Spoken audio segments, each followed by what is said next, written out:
There is a house in New Orleans they call the Rising Sun, and it's been the ruins of many a poor boy.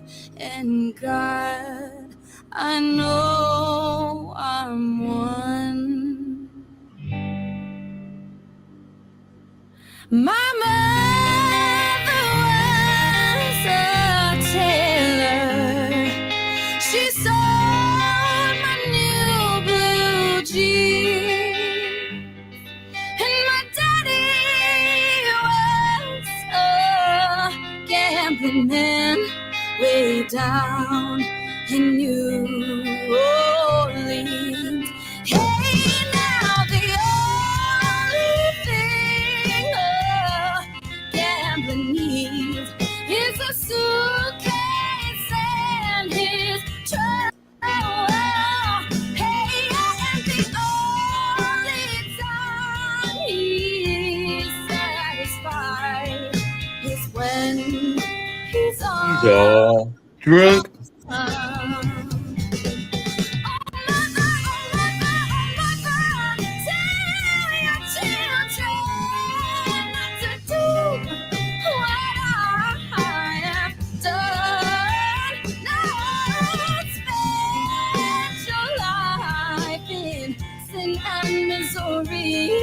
In the house of the rising sun.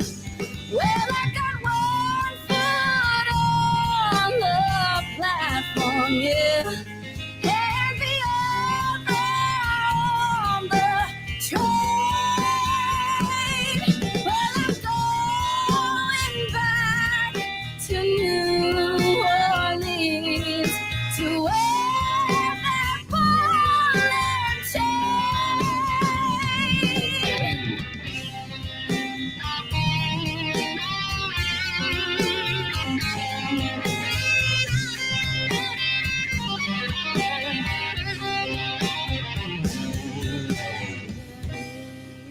There's a house in New Orleans they call the Rising Sun, and it's been the ruins of many a poor boy. And God, I know I'm one.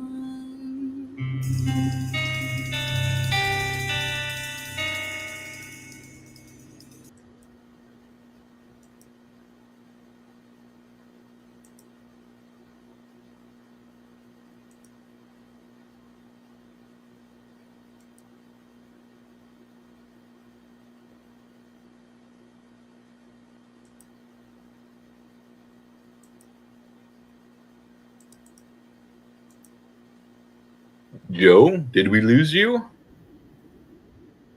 Good evening, everybody. News on the flip side should be starting in a few minutes. Let me get some media going here. Because here in this land, there we go. We unleash back, the Joe. energy and individual genius of man to a greater extent than has ever been done We before. won't go anywhere, man. We had to find a Freedom thing. and the dignity of the individual have been more available and assured here than in any other place on earth. The price for this freedom at times has been high, but we have never been unwilling to pay that price. Those who say that we're in a time when there are no heroes, they just don't know where to look. The sloping hills of Arlington National Cemetery, with its row upon row of simple white markers bearing crosses or stars of David, they add up to only a tiny fraction of the price that has been paid for our freedom. Each one of those markers is a monument to the kind of hero I spoke of earlier.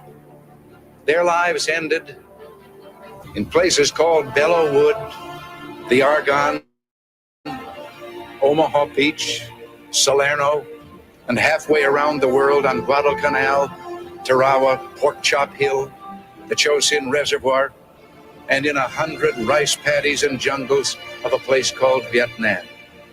Under one such marker lies a young man, Martin Treptow, who left his job in a small-town barber shop in 1917 to go to France with the famed Rainbow Division. There on the Western Front, he was killed trying to carry a message between battalions under heavy artillery fire. We're told that on his body was found a diary. On the flyleaf, under the heading, My Pledge, he had written these words: America must win this war. Therefore I will work, I will save, I will sacrifice, I will endure. Yes, I will. I will fight cheerfully and do my utmost as if the issue of the whole struggle depended on me alone. We must realize that no arsenal or no weapon in the arsenals of the world is so formidable as the will and moral courage of free men and women. It is a weapon our adversaries in today's world do not have. It is a weapon that we as Americans do have. Let that be understood by those who practice terrorism and prey upon their neighbors. As for the enemies of freedom, those who are potential adversaries, they will be reminded that peace is the highest aspiration of the American people. We will negotiate for it, sacrifice for it. We will not surrender for it now or ever. We are Americans. Hi, I'm Brittany Ashley, your host of Breaking Norms, Building Dreams, your guide through this transformative journey in both business and life. This is your place crafted for dreamers, doers, or anyone who has been told they can't. Get ready as we challenge those narratives together. You're tuning in live to the United Public Radio Network, airing on 105.3 and 107.7 FM in New Orleans. We are streaming on all the popular platforms every Monday at 3 p.m. Eastern Standard Time. Join me for a candid and thought-provoking conversation celebrating your unique journey because you are worth it. Have you ever felt you weren't alone? Something in the shadows, a light in the sky, a creature no one believes you saw? Welcome to Paranormal Heart Podcast, where ghosts, cryptids, UFOs, aliens, and the unknown aren't just stories. They're real encounters. Join me, Kat Ward, every Tuesday night at 6 p.m. Eastern on the United Public Radio Network, 107.7 FM, New Orleans, and 105.3 the Gulf Coast. UPRNTalkRadio.com, YouTube, and wherever you find your favorite podcast. Paranormal. Hi, and welcome everyone to Ethereal Encounters Unveiled. Today we are broadcasting live on the United Public Radio Network and the UFO Paranormal Radio Network, 105.3 on the Gulf Coast and 107.7 FM in beautiful New Orleans.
Are you ready to explore the unknown?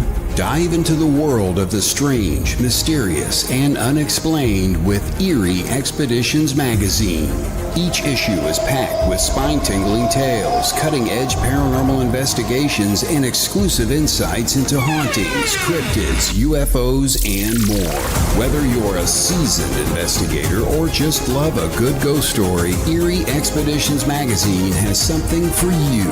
Join our growing community of truth seekers and adventure lovers.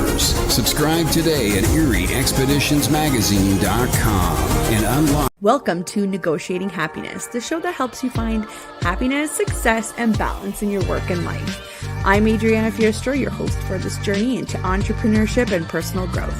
We're broadcasting live on 107.7 and 105.3 FM in New Orleans as part of the United Public Radio Network. We explore the latest strategies, insights, and stories from successful entrepreneurs and experts. From managing stress to building a thriving business, we've got you covered.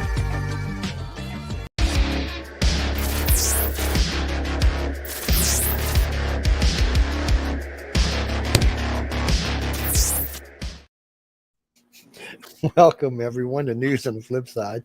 That was Sean Patrick Hazlitt's intro you heard right there. It's a little promo for his show. And he actually follows us on the chat on Saturday night. Y'all should go check him out. He's brilliant. He makes Jay and I look sane, man. That's all I got to say about that. Yeah, he does, doesn't he? He makes us feel like we're sane, man. He's a really good guy. You should go by and check his show out on Saturday night. We have a guest with us tonight. Somebody we're trying to recruit here. We're not going to mention no names and that. Some strange from out west somewhere. I don't know how these people from out west sneak on this damn show all the time. It's getting kind of weird. You stop giving out your email address, Joe. At least he ain't out there with them people, in that LA, that initial place. We don't want to say no names, but LA is, it's pretty. But the place I'm in is being annexed. This is the new East Los Angeles. Oh, new East Los Angeles. That's where Cheech Marin's from, isn't it? Yeah, absolutely. It's not a bad place, but it's still the desert. I haven't met Cheech yet, but I have met Chong, and he was quite fantastic. But he's from California too, but I don't think he's from that same region. I think he's from further north. I've never heard of these people. Who are they? Tommy Chong and Cheech Marin? Jeez, what planet are you from? Oh, no, man. Puffing smoke. Man, puffing and smoking. No, I don't know. Who y'all still smoking? Yeah, y'all on crack. But don't ignore these two guys, Cheech and Chong. Who named themselves Cheech and Chong? Man, get the fuck out of here. Yeah. Oh, man. They back together again, too. Nancy's they don't smoke anymore. What the fuck? That sucks. They don't smoke anymore. I mean, come on. No, but they have edibles. They got edibles. They got edibles, man. Oh, fuck. Ben, how you been, man? How's life been treating you? Man, hanging in there. I've been wondering where you've been hiding at. You've been making me nervous. Let me call Ben, see where the hell he's been hiding. No, man. I got one of those Live 365 platform stations. So all the stuff that we did when we were you heard it here first on UPRN is now being broadcasted a second time, cleaned up, remastered on musicstalkradio.com. So that's where me and the rest of the squad have been hanging out since April. We just got started, and we're going to continue our efforts and interview people in the music industry and put them with people who don't have Grammys and, do what we've been doing, create relationships. So, we don't do political commentary on our show. That's the reason why it's kind of like a breath of fresh air. But some of the songs and music have some political commentary in them, though. Oh, well, it's all so you kind of do. Well, no, now everything is all mixed together. The real estate business is the movie business. The movie business is the music business. The music business is the porn business. The porn business is the real estate business. The real estate business is the aviation industry. The aviation industry is the car industry, and so on and so forth. You are right about that. Hey, Mark, oh man, I don't know. It's been a little weird lately, I was out in Phoenix a couple months back. Yeah, me too. And then a couple of months after that, I was out in LA. Yeah. And I'm gonna be I'm supposed to be. See, 2 weeks ago I was supposed to be in Atlanta, but me and my doctor had a disagreement, and so anyway. But then I was going to FanX this weekend, which because I'm released, I can go do whatever I want. But other stuff came up and got in the way, so I was kind of like shit. So it's 2 trips I get out. In California 2 weeks ago, but I was in the North Bay area in Oakland, and whoa, wait, you was in Oakland and you're still alive? Get the fuck out of here! Oh yeah. Well, I got to tell you, I hear horror stories. Right? I got friends that live there. I hear horror stories about that fucking place. Oh no, I got it. Well, see, I'm from Oakland, so it's kind of different when you're from there. You know, I'm reading up on. I'm going to my family reunion, so I'm going to book the flight and everything. And I start reading up on, okay, so, you know, where are we going to stay? The family reunions is at this big park, right? So it's going to be like, I don't know, 150, almost 200 people, all relatives at this big park. So I'm doing the 1 day turnaround just to go there and, say hello and shake hands and encourage everybody, keep doing good stuff. And if you're not doing good stuff, stop doing bad stuff, right? So I booked the flight. I go to get the room, and there's this giant thing on my screen in big bold letters that says, "Be careful. This is the hotel that's closest to the airport. This is where I want to be. The park's down the street, right?" And it says, "Be careful. They're taking people's cars. They're accosting tourists. They're kidnapping people. They're taking women's purses. They're stealing men's wallets and jewelry, watches and everything, right?" So now I'm from Oakland, one of the roughest places to be from. I don't care what area you're from. It's just a rough place, period. Now we get off the plane. I get a lift, and we pull up to the airport. And I know we pull away from the airport, we pull up to the airport, to the hotel, and I'm looking around because I'm going, well, where's all the crack addicts you guys warned me about? What happened? It's desolate. There's nobody on the street. Everyone's scared. So I get in the hotel, I get checked in.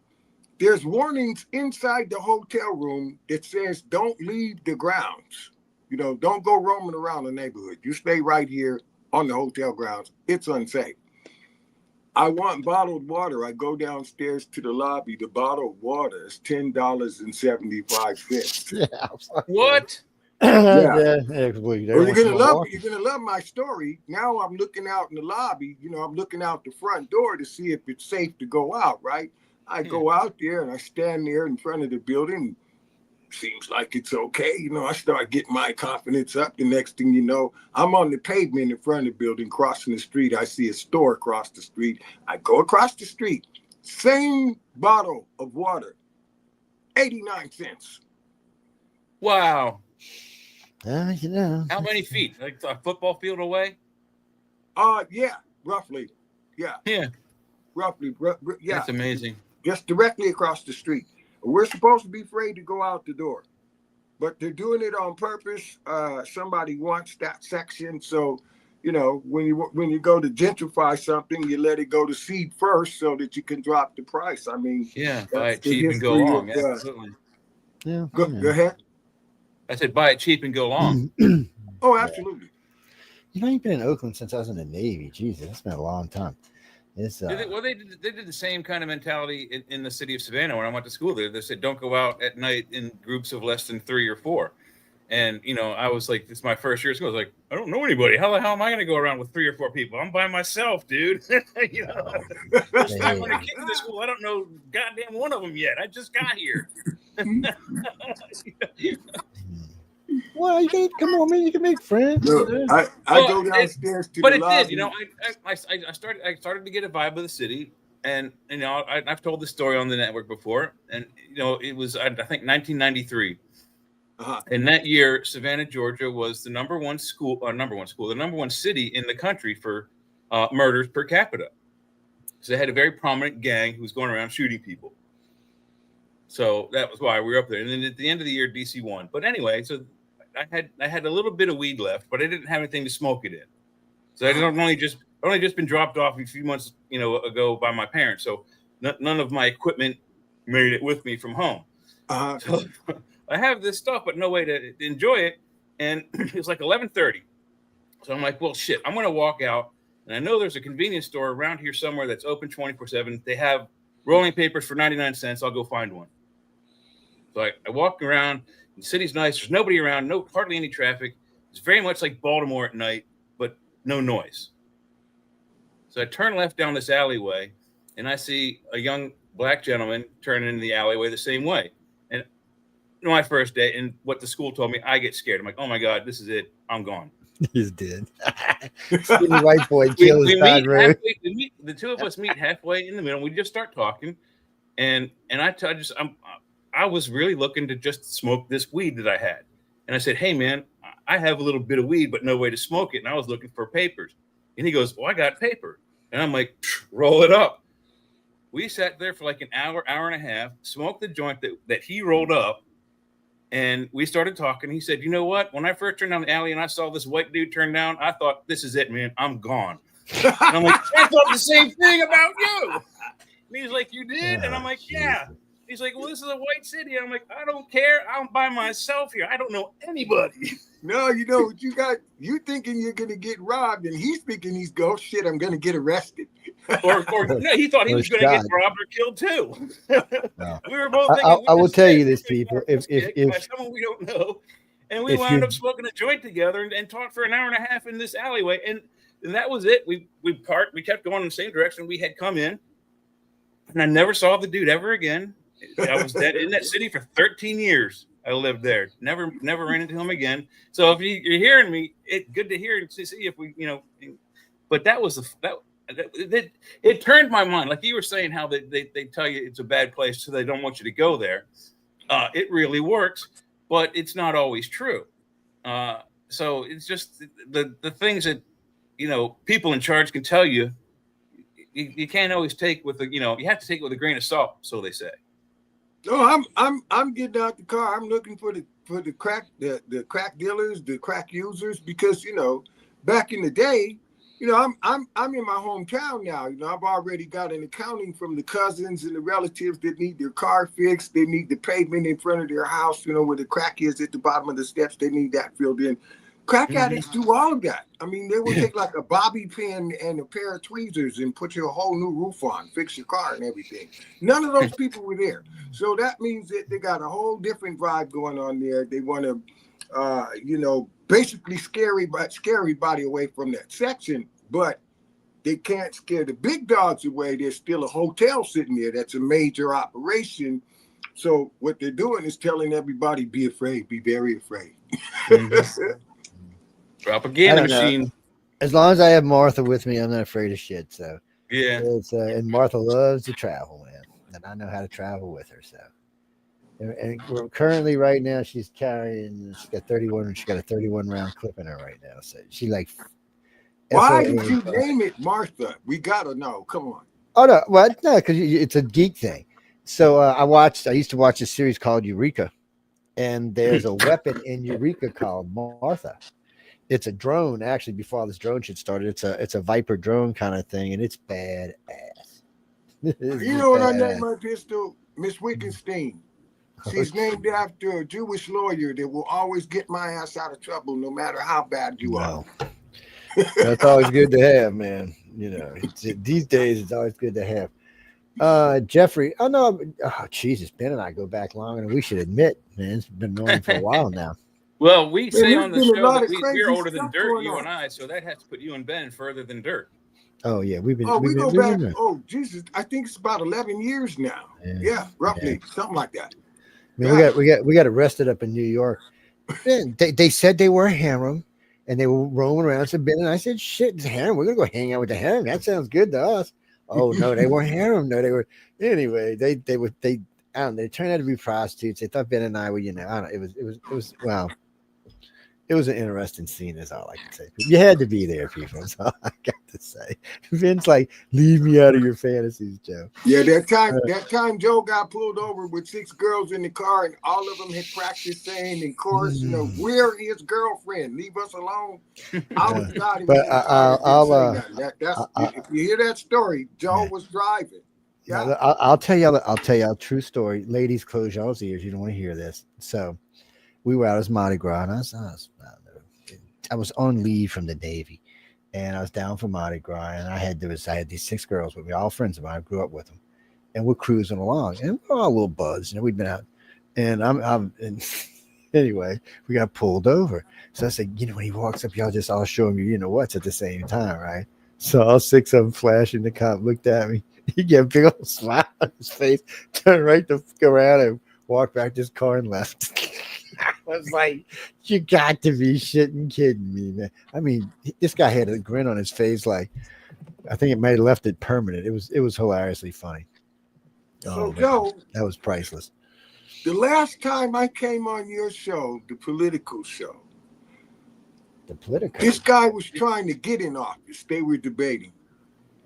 Wait, and who? somebody in the conversation said, because it was Hillary Clinton and Donald Trump.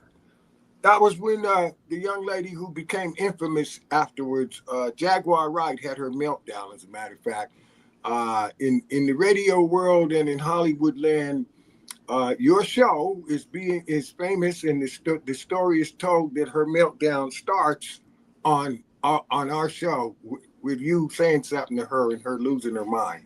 Oh, anyway, in that episode, what was mentioned was that, hey, there are Russian subs in our water with missiles pointed towards our shoreline. And while you guys are debating about who is going to run the show, did anybody notice that they're there, and is anybody doing anything? Now, that is the last time that I did political commentary. I've been giving an observation of what's going on. That's the last time we actually talked about politics and what's going on with America and the rest of the world. As a matter of fact, it's I know it's kind of strange. It's and I tell people all the time, hosts, former hosts, ex-hosts, friends of the network, because what we've done with this show and with the chat is it's open-ended now. So we've been right now. It's been Jay and I and Sean Kelly, but he's off a little wife taking a vacation for about a month, and maybe a little longer. But the thing of it is we've been looking for people, but these days finding people who are up to speed on politics is not as easy as it used to be. A lot of people think they know politics, but when you really get into it, then not really. They don't dive into it deep enough. I mean, they're doing an MSNBC or something. And think about all the past events we've covered during the Obama campaigns, or the voting during the votes. Afterwards, the exit polls, the reporters were asking them about things that Mitt Romney had done. But they open-ended the question. They said, what do you think about how this has been accomplished, and blah, blah. And they always go, oh, Obama was great at doing that, but it was something that they know Mitt Romney had accomplished. So they proved right then that people were going to the polls completely uneducated. They weren't going and voting because of what a guy had done in the past or what he was going to do for them in the future. They were voting along party lines, strict and foremost. And that's not always necessarily a good thing. I mean, when I first became a voter in the 80s, I registered as a Republican because if I didn't, my mom would have beaten me senselessly. So I voted and registered Republican. And then back then I voted along party lines, and I voted for Reagan both times. And it seems that the planet was happy about that. But I voted for Clinton, who was a Democrat, because he was better than the Republican charge at the time. So you have to weigh. You really have to look into it. If you just go and vote along party lines, you can have a disaster like Biden. And then you can try to defend yourself. Well, at least I voted. Well, to vote is not just a vote. Yes, you want to put your opinion out there, but just make sure you're putting the right guy and not some fool in the most powerful office on the planet. But you can't avoid that. You just can't. Yeah, that's the problem. America is a giant company. It's a giant corporation. And imagine that every citizen has been told that you sit on the board of directors. We're not doing a damn thing without your approval. So we need everybody here. We're going to discuss the issues. And then the person who's spearheading this effort to get the information out there really silently hopes like hell that, only 10% of the people show up, and that the other 90% of the people listen to whatever we get those 10% of the people to believe, and they'll sign off on it. I mean, just like running the company, and well, hey, I hope everybody on the board of directors doesn't show up because everybody doesn't agree with what I want to do. So and so's busy chasing girls and playing golf, and he can't, better for us. Same thing. Yeah, It's I absolutely agree with you 100%. 100%. It's a business, and I've always said in the way back, even before I was on this network, we had the Ross Perot incident with was it the late 80s, early 90s, when he was like in and out of the race the whole time, and he kind of fudged the pooch for that whoever was the best choice there. I think it was Bob Dole, but in any event, I'd always said that what we need is a leader, is not a lawyer. We don't need a politician. We don't need a lawmaker or a moneymaker. We need a guy who builds things, a guy who, he's a business owner and he builds a business from scratch, or he has a business that revolves around building. Like his company builds homes. We need a ground roots kind of dude, not a guy who's out in the public eye every day trying to make money and make a name for himself. We need a dude who doesn't really want the job but knows he can do it. And I think that's what we got in Trump. But both sides have negative things to say about him. I mean, the people that like him, his party, have negative things to say about him, and the people that hate him have negative things to say about him. But what people aren't saying is negative things about how stuff is going. Yeah, the economy hasn't turned around yet, but the thing is, it hasn't tanked any worse. It's kind of stabilized. At least the vice president is telling us we're stable. The propaganda machines are running this thing. You're not getting pure honesty. You're not getting pure truth, not from either of the two policy makers. And this is simply because the way that the mechanism works is each side is now allowed to smear the credibility and reputation, de-amplify the accomplishments of the other side. And the really ironic part about having to say that is we know that they sat down and agreed to this bullshit before they did it to each other.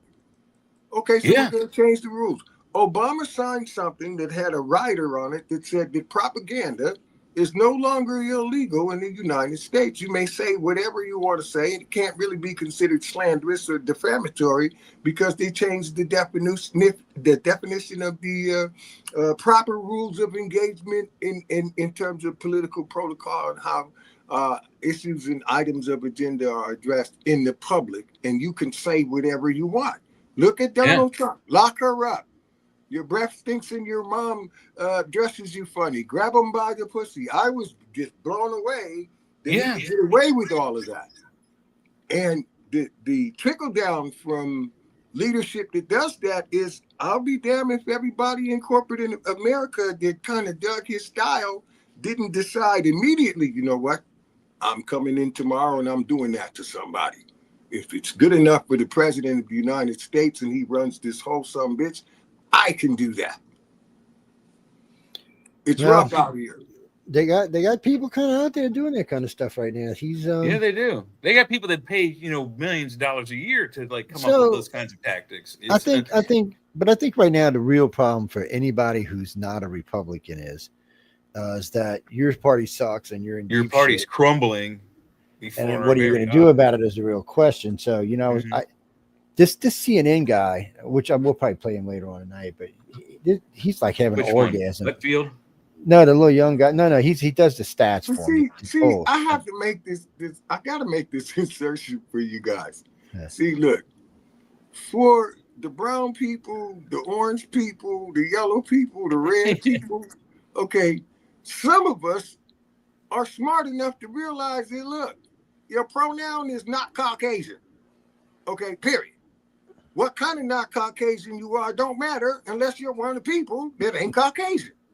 All right. The people who run the show, they like run the show on behalf of people who look like themselves. They say that they're considering your issues and so on and so forth. But you're gonna have to step up to the plate. You have to bring your own water. Okay. Yeah, you cannot be the charity case that everybody's worried about. Okay. So in that respect, there isn't a left or a right. There is just the machine. and whatever they come up with collectively at the end of the day will apply to you if your pronoun is not Caucasian, therefore not part of the power structure unless they put you there. And it's not racial. We're talking about power. Yeah. We got a balance of power that they're fighting over in this country, first to run the country, then to run its subsections and subcategories, and then to go compete with the rest of the world. I think that's ass backwards. We need somebody who wants to compete with the rest of the world up front, running this damn thing like he means to win something. I don't give a shit what party you're in. Just win. Don't get us screwed up. Yeah. No. And don't start no more wars either. Don't get us in a bill we can't pay. Trump's winning pretty big, guys. Don't start a fight. We'll spend all our time and money trying to win. So let's look at this. So Trump got NATO and all the NATO countries now to up their ante to 5%, which the last 4 presidents have tried to do. He got them to do it. He not only did that, he told Europe, you fucking losers, stop sucking on our tit. Yeah, build your own fucking military. You know, look, we're here to back you up. We're not here to fight your war. We're here to back you up. This is your side of the world. Our side of the world is fucking fine. Your side of the world is always a fucking mess. Fix it. Well, we've been maintaining a full-time Army, Navy, and Air Force in that countries. Wait, what's that? Go start. I'm sorry. We've been maintaining full-time military bases of U.S. Army, Navy, Air Force, and probably Marines too, in all of the countries of Europe since World War II. And we have drawn our troops down there, but we still do keep. We still have been maintaining troops there and spending money on men and equipment and all kinds of electricity and other amenities to keep these bases running for 70 some years. Yeah. Again, the people of the United States of America are not administrators. This thing is this country is a company. It's a corporation. Mm-hmm. It's supposed to, monetize its efforts. Now, it's a country, just like you said, that's been hemorrhaging money to foreign countries for 70 years that it didn't need to be funneling into those countries for 70 years. That's why. That's what Trump is doing right now, is trying to get them to pay their fair part of the bill, which they haven't been doing for 70 years. He's got them. They're doing it now. He's got them by the short and and then on top of that, he said, "Okay, look, Europe, from now on, you take care of this part of the world.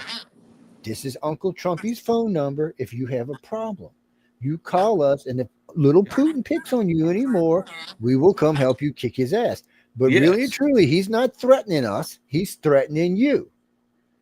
Now, he knows we're going to come to your aid. So it's highly unlikely he's going to start anything. He said, but why should we send our people to go die? And all you tell us is fuck you most of the time. I mean, come on, they terrorist the living shit out of us. It's, it just needs to be balanced out because we need Europe as an ally, but fuck.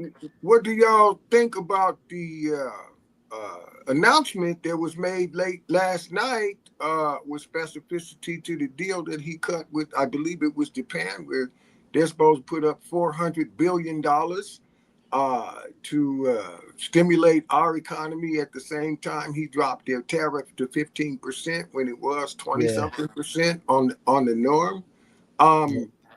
Is that just front-end stuff to make us look good, or is it really of substance, and is it really going to have a positive impact for the people of America? I'll tell you how this is actually going to work out. So Trump is because he's a businessman, he looks at the country like a business. And for the most part, it is a business with a few oddball things. A few twists and turns. Well, we're a business plus, I guess is what you call it, plus. But anyway. Well, but our business is gangster. I mean, we're more than a business. Create a bill, and then when you come to collect, if we ain't got the money, we answer the door with the bazooka and go, yo. But we're a little more than a business because we have 350 million shareholders, so it kind of fucks things up. But regardless, Ben was saying that earlier. Exactly. No. You're right, Joe. We have shareholders who have been told that they're members of the board of directors, and there's an effort to keep everybody confused. Yeah, but it is to keep everybody confused because most people are dumbasses. But when you get back to what Trump's been doing, so he goes, okay, look, so now that we're going to make Europe pay their own thing, they're going to be buying some of their militaries coming from us. We've got some huge F-35s, but what Trump did was, so I don't know if you heard the Alabama speech. I caught it by accident because I'm not a big speech listening to unless I hear it from somebody that it's worth listening to. But anyway, I heard your speech, and he had all these people who invested money. Do you know how much money that he's got coming in the country? How many new businesses? Any idea? $1 billion, quite a bit. And with this 16 trillion at $100,000 a pop, it's stacking up. 16 trillion. It's a lot of he's money. got 16 trillion going against the $36 trillion deficit. He's almost paid the deficit off by half now. He's got 16 trillion in business coming in, and it's not just a one-time pop. It's going to be repeated money. So, but I got to ask you. Well, and Joe, your day job is a construction business. So my man's a general contractor. You know how y'all get down when you don't want to pay the subs and you want to delay everything and just make it for you and the homies, right? Now, I've been noticing that that's the way this dude runs the country. I mean, come on. So we got all that coming in. Is he actually going to pay the bill, or is he just going to create some more bills with the money that came in? No, I noticed something about him, and this is because he owns so many businesses. So he's got this funny rule about, like when he did the big beautiful bill, the $4 trillion. He said, okay, well, we're going to spend this, but you know how he offset that, right? He offset that with Doge. Doge's final bill is going to be somewhere around $5 trillion saved. So he paid for the bill, plus he put $1 trillion in the bank. So he's got this 16 trillion coming in really for nothing but to help the country out. And the reason why he's pushing so high is because he wants, he's got a lot of labor jobs he's got to fill that would normally fall into, like, if you lived in Cali, it'd be $20 an hour. Other places in the country, it'd be 10, 15, maybe $20 an hour. But he can't have that because he doesn't have all this extra labor in the country anymore to put there. We don't have. So he's got to convince. So he's got to convince Americans to go do those jobs, and Americans are not going to do those jobs for $20. They'll do those jobs for $40 plus breaks and other stuff. And I don't think they'll do it for $40, Joe. Oh, I think a lot of them will. I'd be surprised. You'd be surprised how many. Unbeknownst to most, the state of California is #1 in agriculture. Okay, in the United States of America, everybody talks about Disneyland in the movies. It's really the food, man. So imagine nobody wants to tend to the food. Everybody thinks it's somebody else's job. Everybody knows it's a big deal. It's got to be done. Okay. So everybody hopes that it's not, in other words, what they all believe is that it's not going to get done unless you make somebody do it. Nobody's going to volunteer. Nobody enjoys this. Nobody's proud of the effort. And no matter how much money you pay them, it's just not going to be okay. Therefore, what we're going to need, in my opinion, is technology. That's what's going to replace. That's what I was getting ready to tell you what part 2 was. So right now, we've already started doing this. So, in the old days, they used to hand pick peaches and pears and all. They don't do that anymore. They have shakers now. They go up to this thing, they do this with nuts too. They go up to the tree. I've seen it happen. They do it in South Carolina all the time. And they got a net that goes around, and then they shake at the tree. All the stuff comes out gently, falls into the little net, catches it softly, rounds it up, sends it to the machine, sends it to the thing, crates it up, puts it on a truck, and out it goes. Apples, oranges, so you know what that does for you and I. Pears. So what this does for you and I is after about a decade, it will bring prices down to about half of what they were, because you won't be paying all this medication, all these sick leaves, all these people working for you, all this insurance. You will no longer have to pay it anymore, because you know what? You and Farmer Bob and your 2 sons get out on a tractor and just start harvesting. Go out and shake the I've been watching them do it with corn, with all kind of stuff. Like tobacco. I used to go with a cousin of mine, and we'd go plant tobacco and sometimes make some extra money. So we'd sit on the back of this old, it was just a wheel, and you would and it had these things that held the tobacco plants. And as you went, you would drop one in, he would drop one, and you just drop in the wheel, and it's sticking in the ground, and next thing it covered, and on and on and on it went. And, we'd do acres a day. And I think they paid us it was like 50 cents a plant. So it was a lot of money back in the day. And, but now all that's done, automated. Shit, half the dairy cows now are being milked on it. So we're slowly but surely half the dairy cows. It's funny you mentioned that. I'd like to expand on that. almost all of the dairy cows, it's like a crack addiction that sometimes they're lining up at the door where the milking machines are before the farmer is down there to open up the farm and get the machines going and get them all hooked up. It's like they can't wait to get in there and Do you know why though? milking. That's because they put something in the cow's feed that's a steroid that's causing them to accelerate the lactation process to the point where they're about to burst. So they can't wait for somebody to get there so they can be relieved. And the issue with that is the growth hormones and the roids showed up in trace amounts in the food supply that we consume, and into us. Yes. And again, hence why you don't eat things from California. You know where I live is so where I live. That's a good segue. I'm just but saying. I would also like to go back to his original question, though. I'd like to go back to Ben's original question about what we think about the Japan deal for $400 billion. There's women I think around. it's a good idea. Wait, come on, hold on. Good. There's women around that want a T-shirt that say that quote. What are you charging for the licensing fee, man? Don't eat things from California. That was great. Ben, I'd like to go back to your question about what we think about the Japan thing, $400 billion deal. I think it's already a good deal, and it can only help our economy. Number one, of the few countries that we had tariffs with, they were probably the closest to the fairest we had. They were still beating us.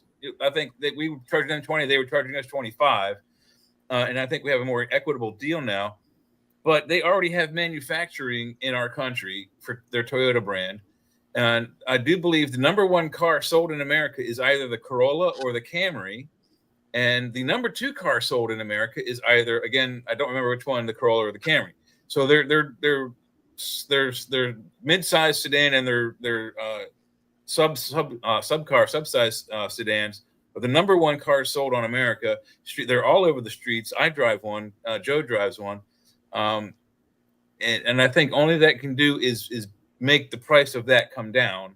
And what the effect will be, you'll see more Toyota Camrys and Corollas on the ground, but I think they may drop. Right now they're in the 23,000 starting range. They could come down into the $15,000 and $18,000 range, which is where most like the really cheap, no frills cars come from. And the basic models of these two vehicles come pretty well equipped at ground level. So I think that's a great thing for the economy. There's a lot of people out there who have jobs, want to keep jobs, but they're on public transit. And that's, if anyone has ever worked without having a car, going on public transit is unreliable sometimes because of weather, because of traffic, because of mechanical devices, and they don't maintain their vehicles. City buses can be unreliable in that fashion. And I just want to insert here that if you know anything about social engineering and class distinction and its history of application in the United States, then you do know that the reason to run a slipshod public transportation mechanism is to separate the people. Yes, on purpose. Absolutely. Yeah. I mean, because we do know how to do it right. But the reason not to do it right is because then that would make us have to do everything right. And then the people who want to be the special so-called, separated class, big me, little you, they don't get to have that. And that's a big deal for them. Yeah. I mean, they will really raise hell if you take that from them. You're absolutely right. You have to know the trick. The trick with the public transit system in DC, which I'm familiar with, is if you were relying on that to either go in and out of the city for work, particularly at rush hour times, normal jobs, 9 to 5 kind of procedures, they recommend you get into the metro system or the subway system or the public transit system 3 hours before you need to be at work. So if you have to be at work at 9 a.m. and you live in the suburbs, you need to be on that first city or metro bus in Montgomery County, Maryland at 6 a.m. or your ass isn't getting to work. I'm sorry. That's just how many people are in that area going to that one focal point, Washington, D.C. to work.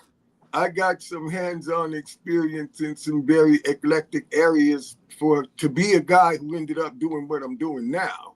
At one time, I was in public transportation. So I got rolled up for being late to work. And it was the funniest thing, because now I got to go to the operations manager and explain to him that, well, I don't think this is fair, since the reason I was late to work is because I was catching a bus to come and drive one, and that bus was late. Yeah, it wasn't my fault. He just. That's right. It's your fault, boss. Yeah. Oh, hey, someone call Linda. He's split into two again. She's got to come in there. Yeah, he's spliced into two again. Wow. Look at that. It's an effect of the alien probing. What the hell? That guy is sexy, man. Ooh. And it's all right, echo. Joseph Montaldo, what have you been up to? You have men around you with neckties on. That's suspicious. There we go. There we go. Of the present. We'll get out there. No, that Joe's looking for something while this Joe's talking. Okay. So I got to ask you. I mean, in the way that you explain, and that was very, astute observation as you explained the Japan thing. Now I just got to ask you: is that leaning towards, or is that making America great again? Or is it anything like making America great finally, hopefully? You know what it really does? It makes America stable.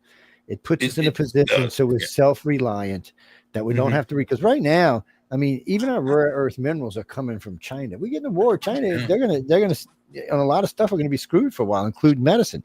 So it's just time for America to become self-reliant. Pharmaceutical prices could rise in the future if we but the problem is we're not number one in anything right now, and we're in technology we are. No, we're not World War II America anymore. That's what he's going for, is World War II. I think that's a push towards that. What it does possibly is it gives Toyota, it gives Nissan, it gives other vehicles and other products of Japan that we not necessarily need, but we require. For the now time, most of us need some sort of transportation, whether it be public or Uber or Lyft or our own personal vehicles. We need it to get around. You just simply can't walk to work anymore. It's not like it was in the 1600s, the 1500s. We don't have cities that are that small anymore. It's gotten to the point where it takes at least an hour to get to work, and most drives is an hour long. I can't imagine. If you look at where the so-called smart money, is looking to make a footprint, if you will, as investors, they're putting their money into, I'm going to call it socialized mechanisms where everything is cookie cutter. So we'll say, for instance, here's an example. 12 houses, followed by a liquor store, followed by a grocery market, followed by 12 houses, followed by a school, followed by a liquor store, followed by a church, followed by 12 houses. Okay. Now, look at Walmart.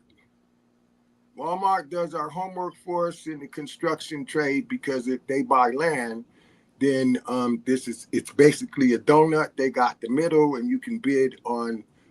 They got the whole, and you can bid on this part to come in and put in apartment complexes, low-income housing, and all of that stuff. So what you're going to notice in terms of the social engineering and control mechanisms, if you will, it's just like being at what is it called, junior high school. Okay, you can roam around in the halls, but you need that piece of paper called the hall pass. Yes. If you don't have the hall pass, then we write you up. So now what happens is the hall pass monitors, that's your local constable and police, they stop people and ask them, where are you going? Where are you coming from? Can I see your ID? So for instance, and this is hypothetically, but it's happened before, this control system.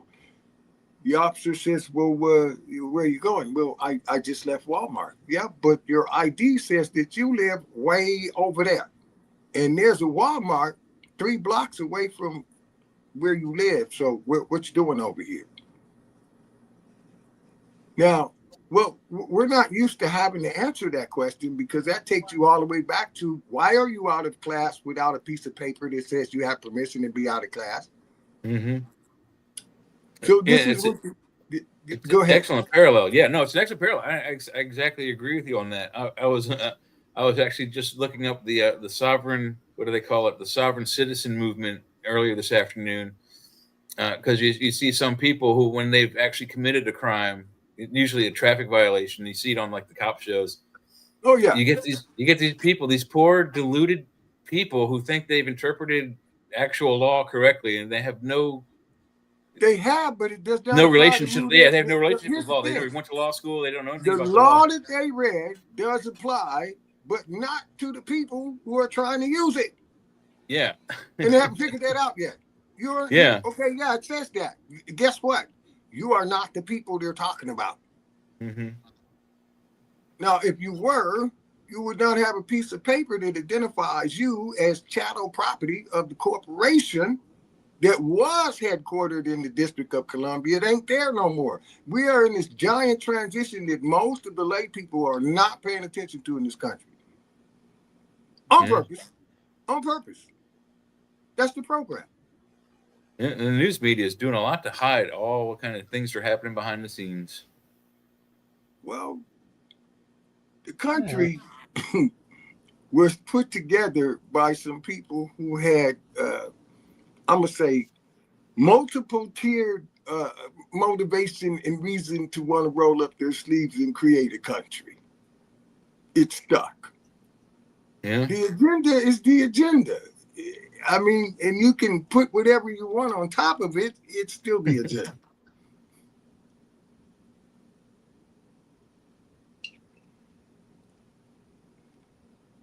America is at a place in her history that I wonder if she was at this place before and it happened before we were born. That's the reason why we have no point of reference. That's an excellent question. We've actually talked about some of the ancient buildings on the planet. Was there a civilization very, very like, or maybe even exactly like what we have now, only perhaps maybe a little bit more advanced, maybe another 100 years more advanced, 1,000 years more advanced? We've always speculated that it seems like if there's a group of alien creatures manipulating the DNA of creatures on this planet and kind of guiding them and manipulating them and giving them, they gave us how to do animal husbandry and how to do farming and how to do government and how to do religion. They gave us these things as controls and mechanisms to keep us as a viable, I guess, living culture that can sustain itself. But it seems that they're guiding us on a certain direction.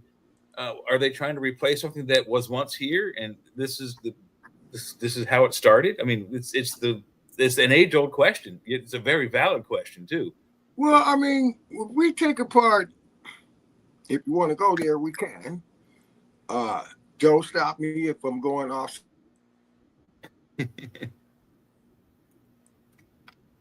Okay, that was weird. Well, is make the observation that all of the so-called.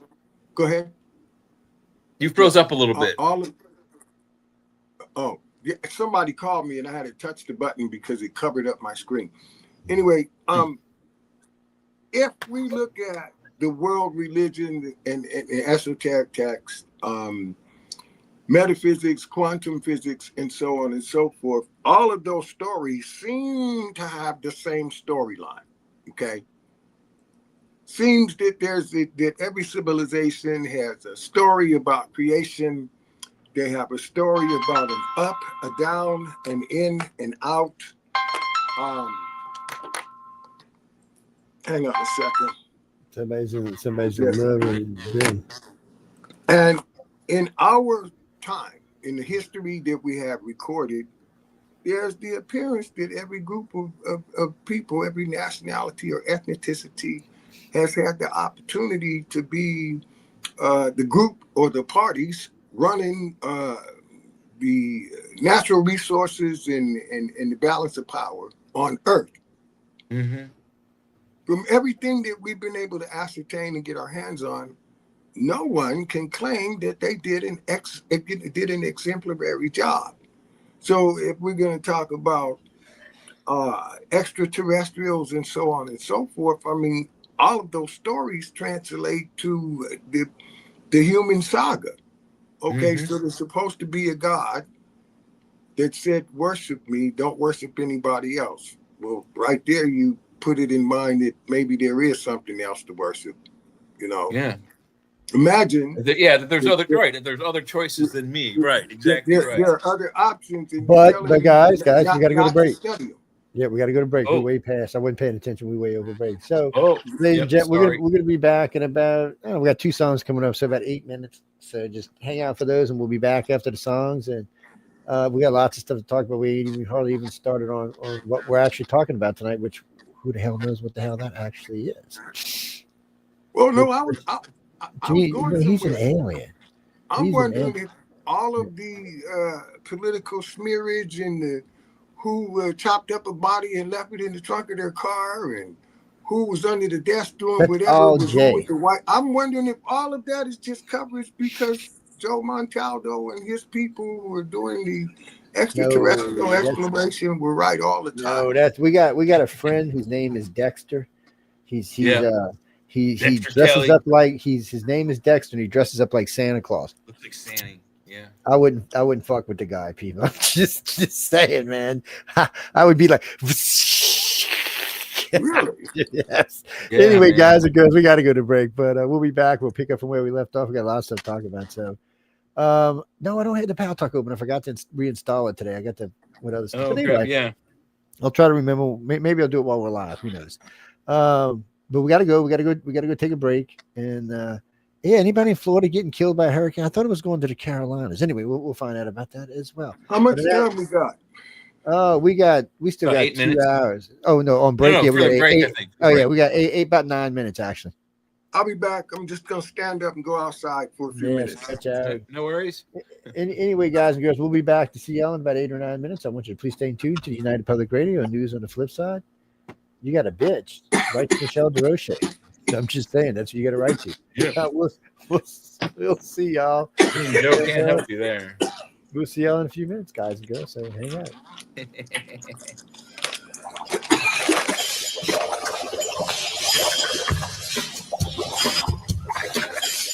Monster Mash.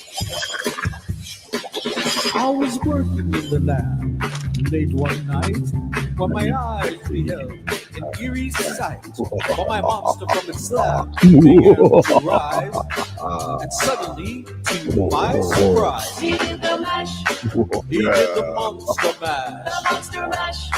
It was a graveyard He smash. did the mash, It was all in a flash. he did the mash.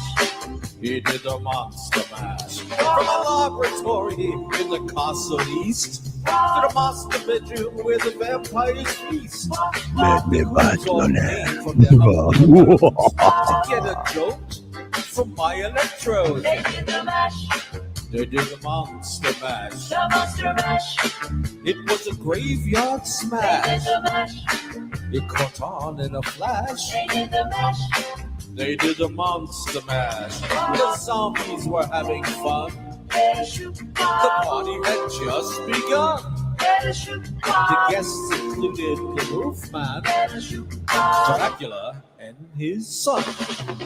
The scene was rocking, forward digging the sounds.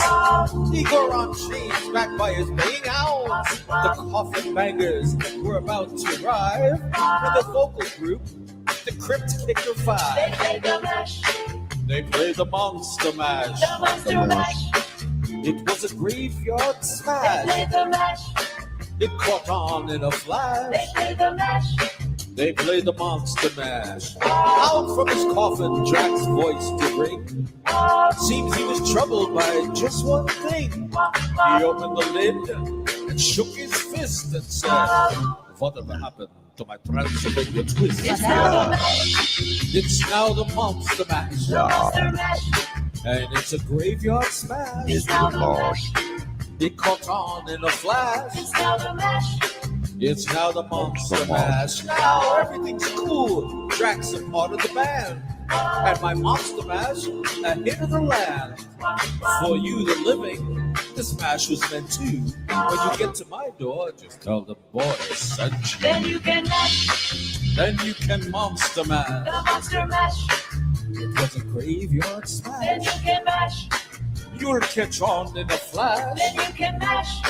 Then you can monster mash. Monster mash. Monster mash. Get back on. Monster mash. Monster mash.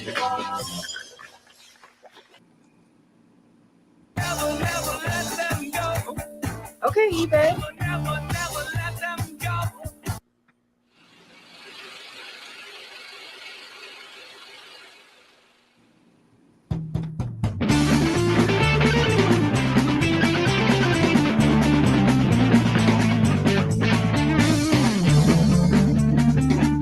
Go, Joe Horn, go. Sounds like the ET guy to Joe Horn. The devil went down to Washington. He was looking for a throne to steal. He wanted to bind his frame of mind to America's New Deal. When he came upon this patriot on the guitar playing it hot, Obama jumped up a political stump and said, Joe, I'll tell you what. I'll bet you hadn't heard that I'm a guitar player too. And if you care to take a dare, I'll make a bet with you. Now you play a pretty good guitar, boy, but give Obama his due. I'll bet the nation's soul whose throne I stole I'm a better player than you. Joe said, my name's not Boy, man, and I'm ready to rebel. But I'll take your bet and your veiled threat if it'll break your evil spell. Joe, grab your Stratocaster and play your fingers hard. Hey, Joe, the Joe's rule, man. It's still stop singing, man. cards. And if he wins the minds of men, the damage is untold. But if you win, the devil could be enthroned.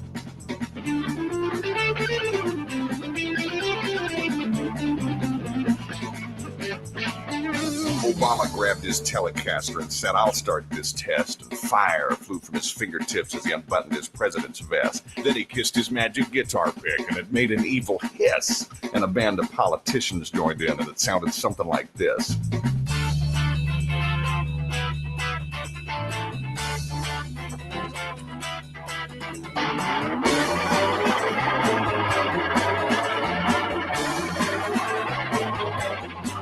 Man, look at that finger work, man.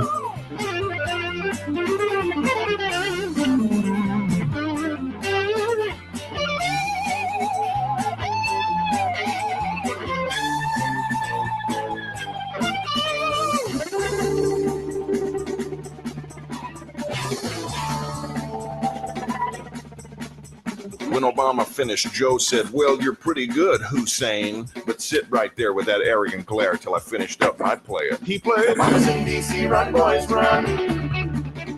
The devil in the White House ain't no fun. Chickens in Congress taking our dough. Granny got Medicare, no child, no.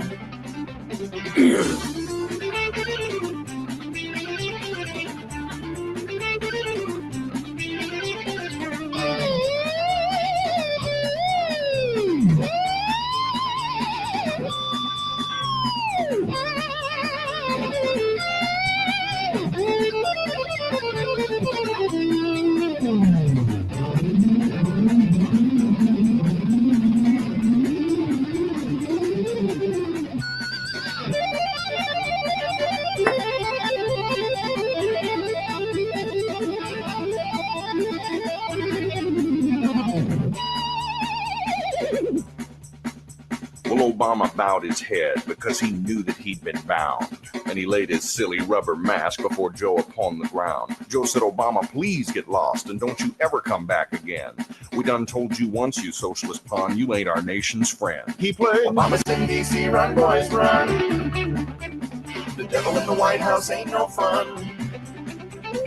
Chickens in Congress taking our dough. Granny got Medicare, no child, no.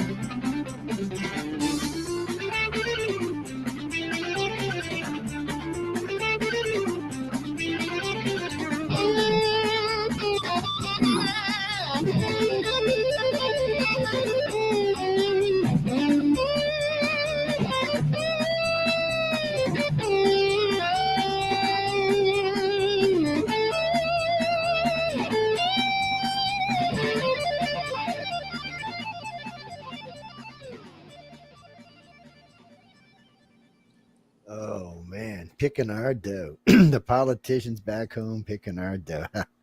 Does that not a fitting song? Oh my God. Welcome back, everyone, to News on the Flip Side. I hope y'all enjoyed the first hour. What is that, Jesse? No, we've been well behaved. Why? You know the rule. Don't start on me because you know what I'm going to tell you. I'd rather not tell you, but I will tell you. Fuck you. Okay.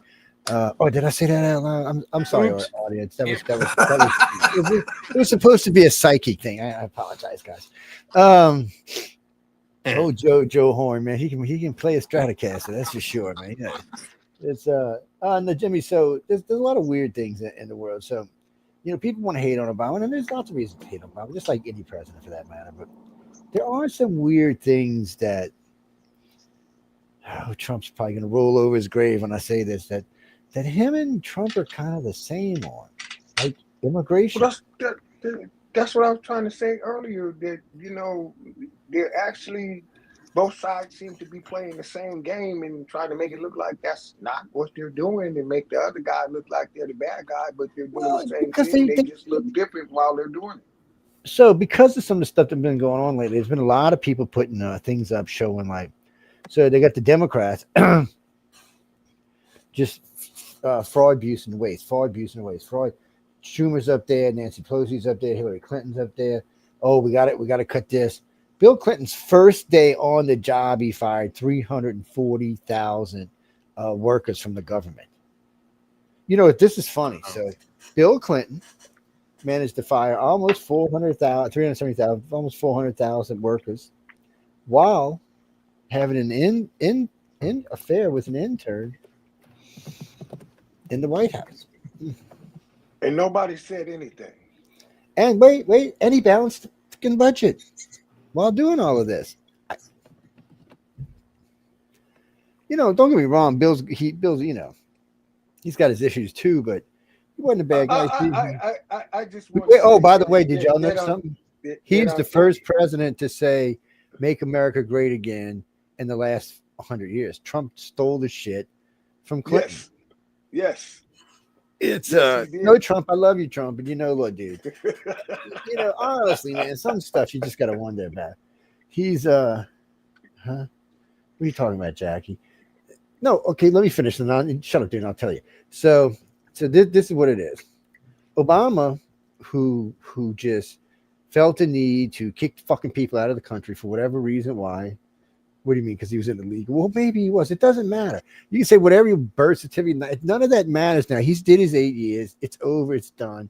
If he pulled the hood on you dumb fuckers, that's your problem, not ours. Okay, it's just how that works. And I did vote for him the first time. The second time I didn't, but not. It wasn't as much about Obama as it was about his party. To be honest with you, but anyway. That, and I already knew the Republicans were going to win the House and the Senate, so it was kind of a waste of a vote. Come on, Joe. The whole thing is a never-ending stage play. But that's what I was getting ready to say. So it's a flip-flop. If I was going to run for office, you know what my platform would be? I'm sexy beast, baby. Well, I'd be a sexy beast, a sex symbol, and a celebrity while I'm espousing this. This would be my platform.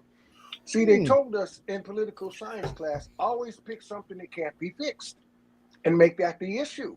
So I would be, something like, hey, well, let's wage war, not against drugs or crime. Let's wage war against cockroaches. Something that's its existence precedes my arrival here. Let's wage war against ugly leftist screaming crazy bitch women Karens. That's what we need to wage war. God, they're lost their mind, man. Look, I know a lot of crazy people, and all fairness, you could actually fix that problem. And you can't fix it. They're gone, man. They're gone. You got to pick something that cannot be fixed. They're gone. Some of these people are gone. I mean, they. Oh, and I love this one today. So the guy's on the plane, first class, right? He's sitting in first class. Woman comes up. Well, the guy's wearing a mega hat. I'm not against wearing mega hats, people. It's freedom of expression. But you do know when you're traveling certain parts of our country and you're wearing a red hat, you are likely going to have some type of inviting anything from to absolute. I know you shouldn't have to worry about that. No, let me go on. But I mean, I know you shouldn't have to worry about that in our country. You shouldn't, even if offended. But anyway, So the woman says, well, I'm not going to sit here. He said, well, that's fine. That's your business, but I'm not moving. So then he tells her, well, you're a mega. Let me see your ticket. There's no way you can afford first class. And I'm thinking, bitch, do you even like you fucking stupid or what? I'm just thinking to myself, you cannot even have believed that. You don't even know what the hell you're talking about. So anyway, the guy's like, so he shows me it's fake. And then she's screaming for the stewardess to come. Poor stewardess, she's trying to do her job. She comes over. The girl's telling her all kind of shit. So then she rips the hat off the guy and hands it to the stewardess. He's got to move. She said, baby, don't be touching anybody's stuff anymore. We don't do that on airplanes, okay? And she hands the guy the hat back. The girl reaches over and slaps him on the face. Oh, no. Oh, that was it for that. Boop. Here comes the way the stewardess grabs her behind her arms, pushes her up, starts pushing her on his face. She said, you're off my plane. Didn't even curse, didn't even raise her voice. You're off my plane. And I noticed some guy that was sitting to the right, about halfway down, met her and picked her up. It looked like he was putting straps on her hands, but she was off the plane and on her Marshall. way. If not, there's usually a guard at the end of each on and off ramp as they load planes. So yeah, you can get arrested. But people, right you there. can't go just hitting people. You know, I mean, it's not the only incident though. There was one where a 13-year-old boy had a MAGA hat and an adult slugged him in the face.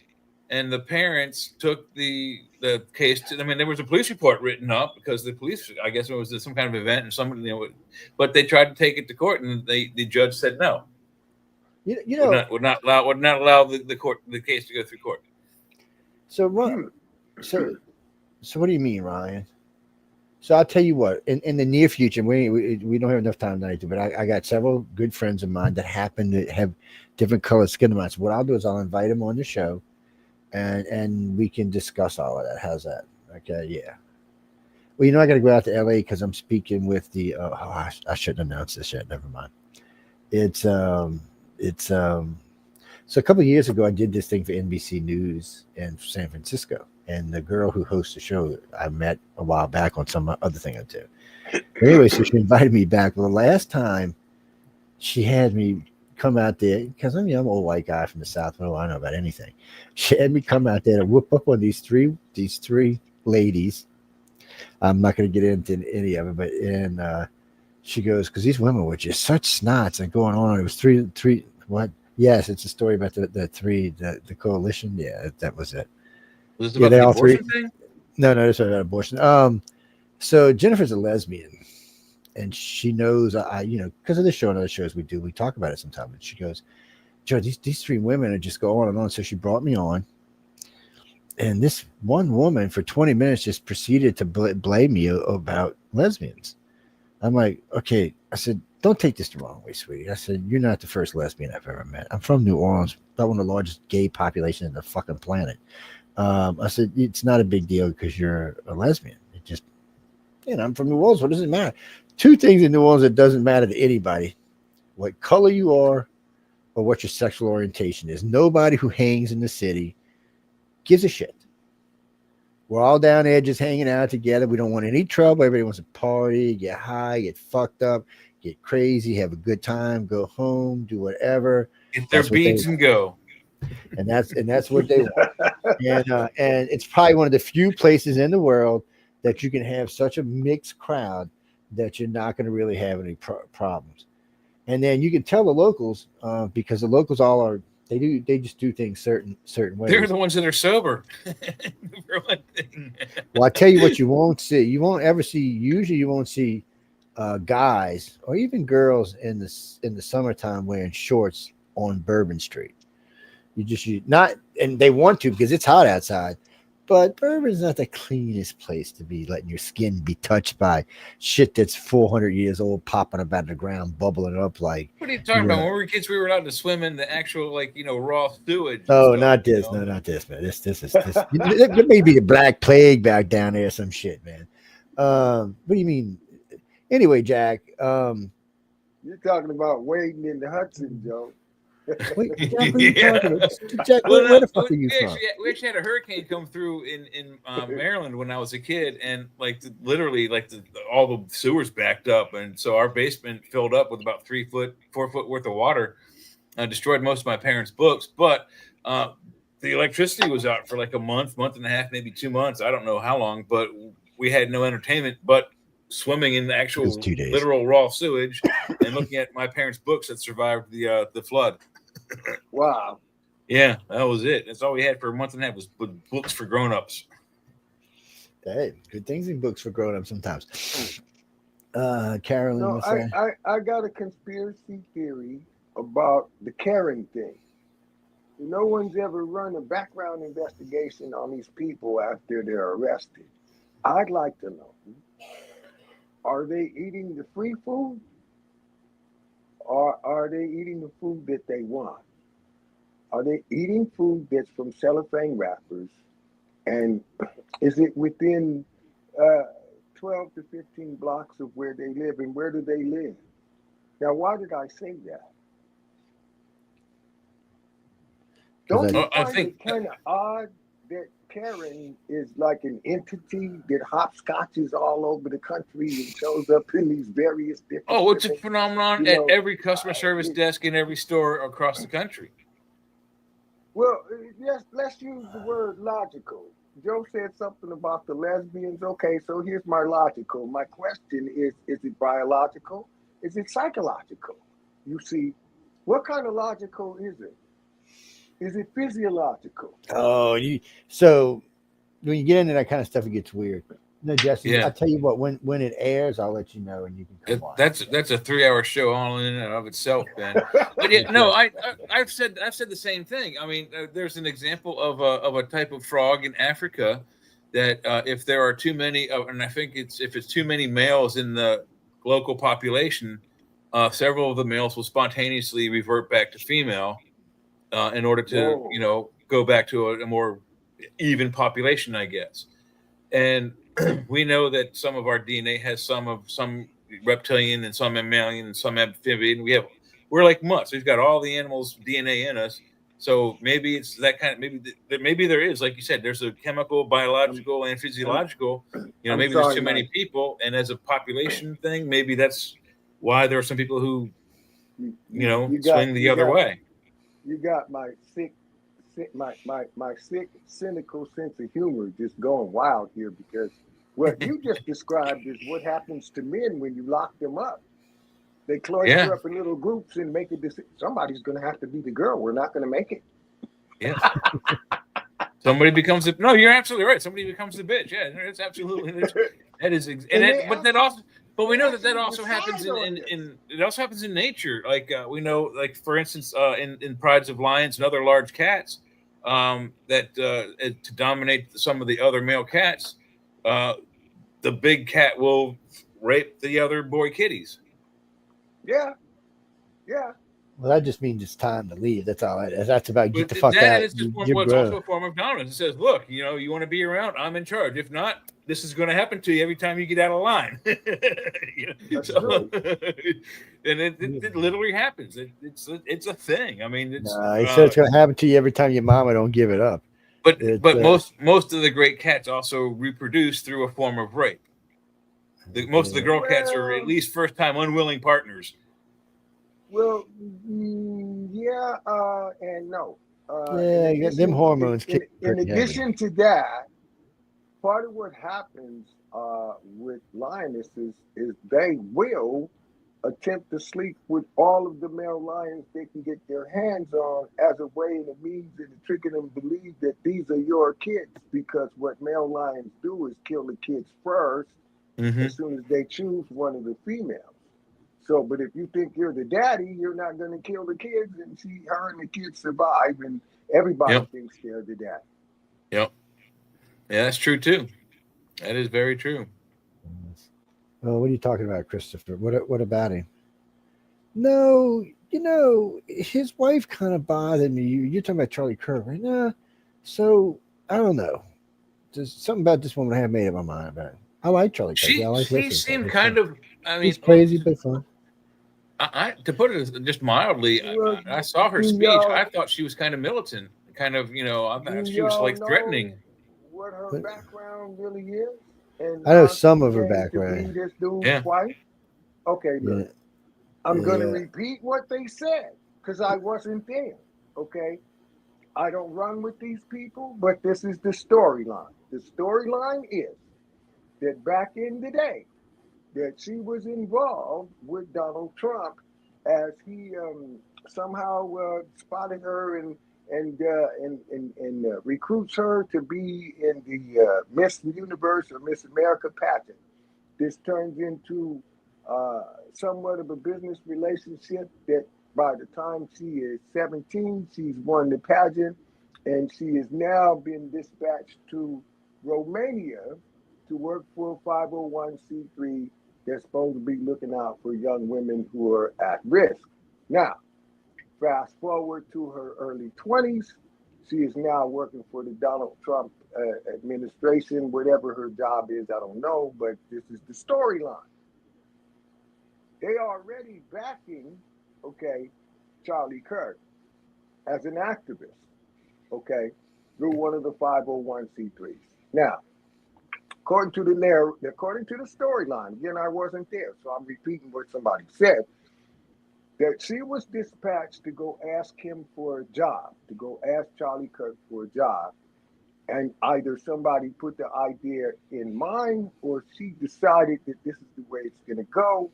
They're 5 minutes into the interview and she tells him, I'm not going to work for you. I'm not going to work here. You're going to be my man.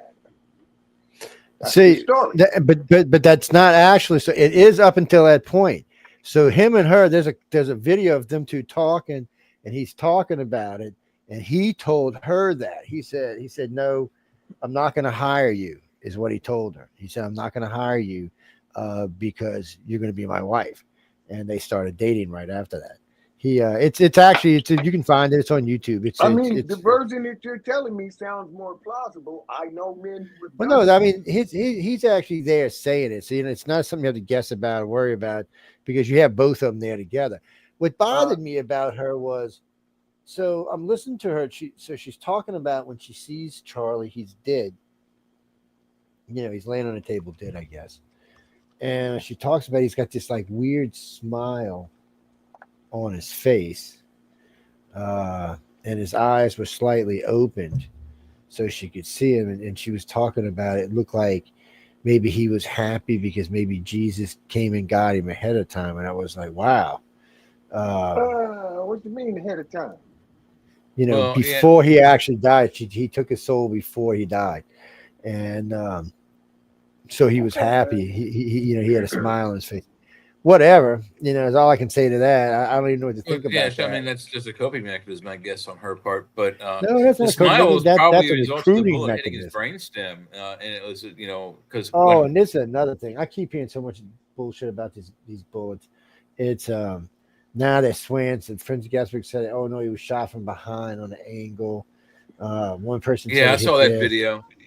One guy said, Joe, we both got friends in show business. They swear that the guy behind Charlie is noted to be the pyrotechnics, blow stuff up on location guy in Hollywood. So he's got a name, he's got a resume and everything. I wonder if any of that is absolute fact or it just sounds good, to add to the concept of conspiracy. Maybe Elon said, you're going to Mars, buddy, so fake your death. It's a shame this kid died. I mean, he was 31 years old. His wife, by the way, was older than him. She was 36. So she met him when he was around 27, just getting going good.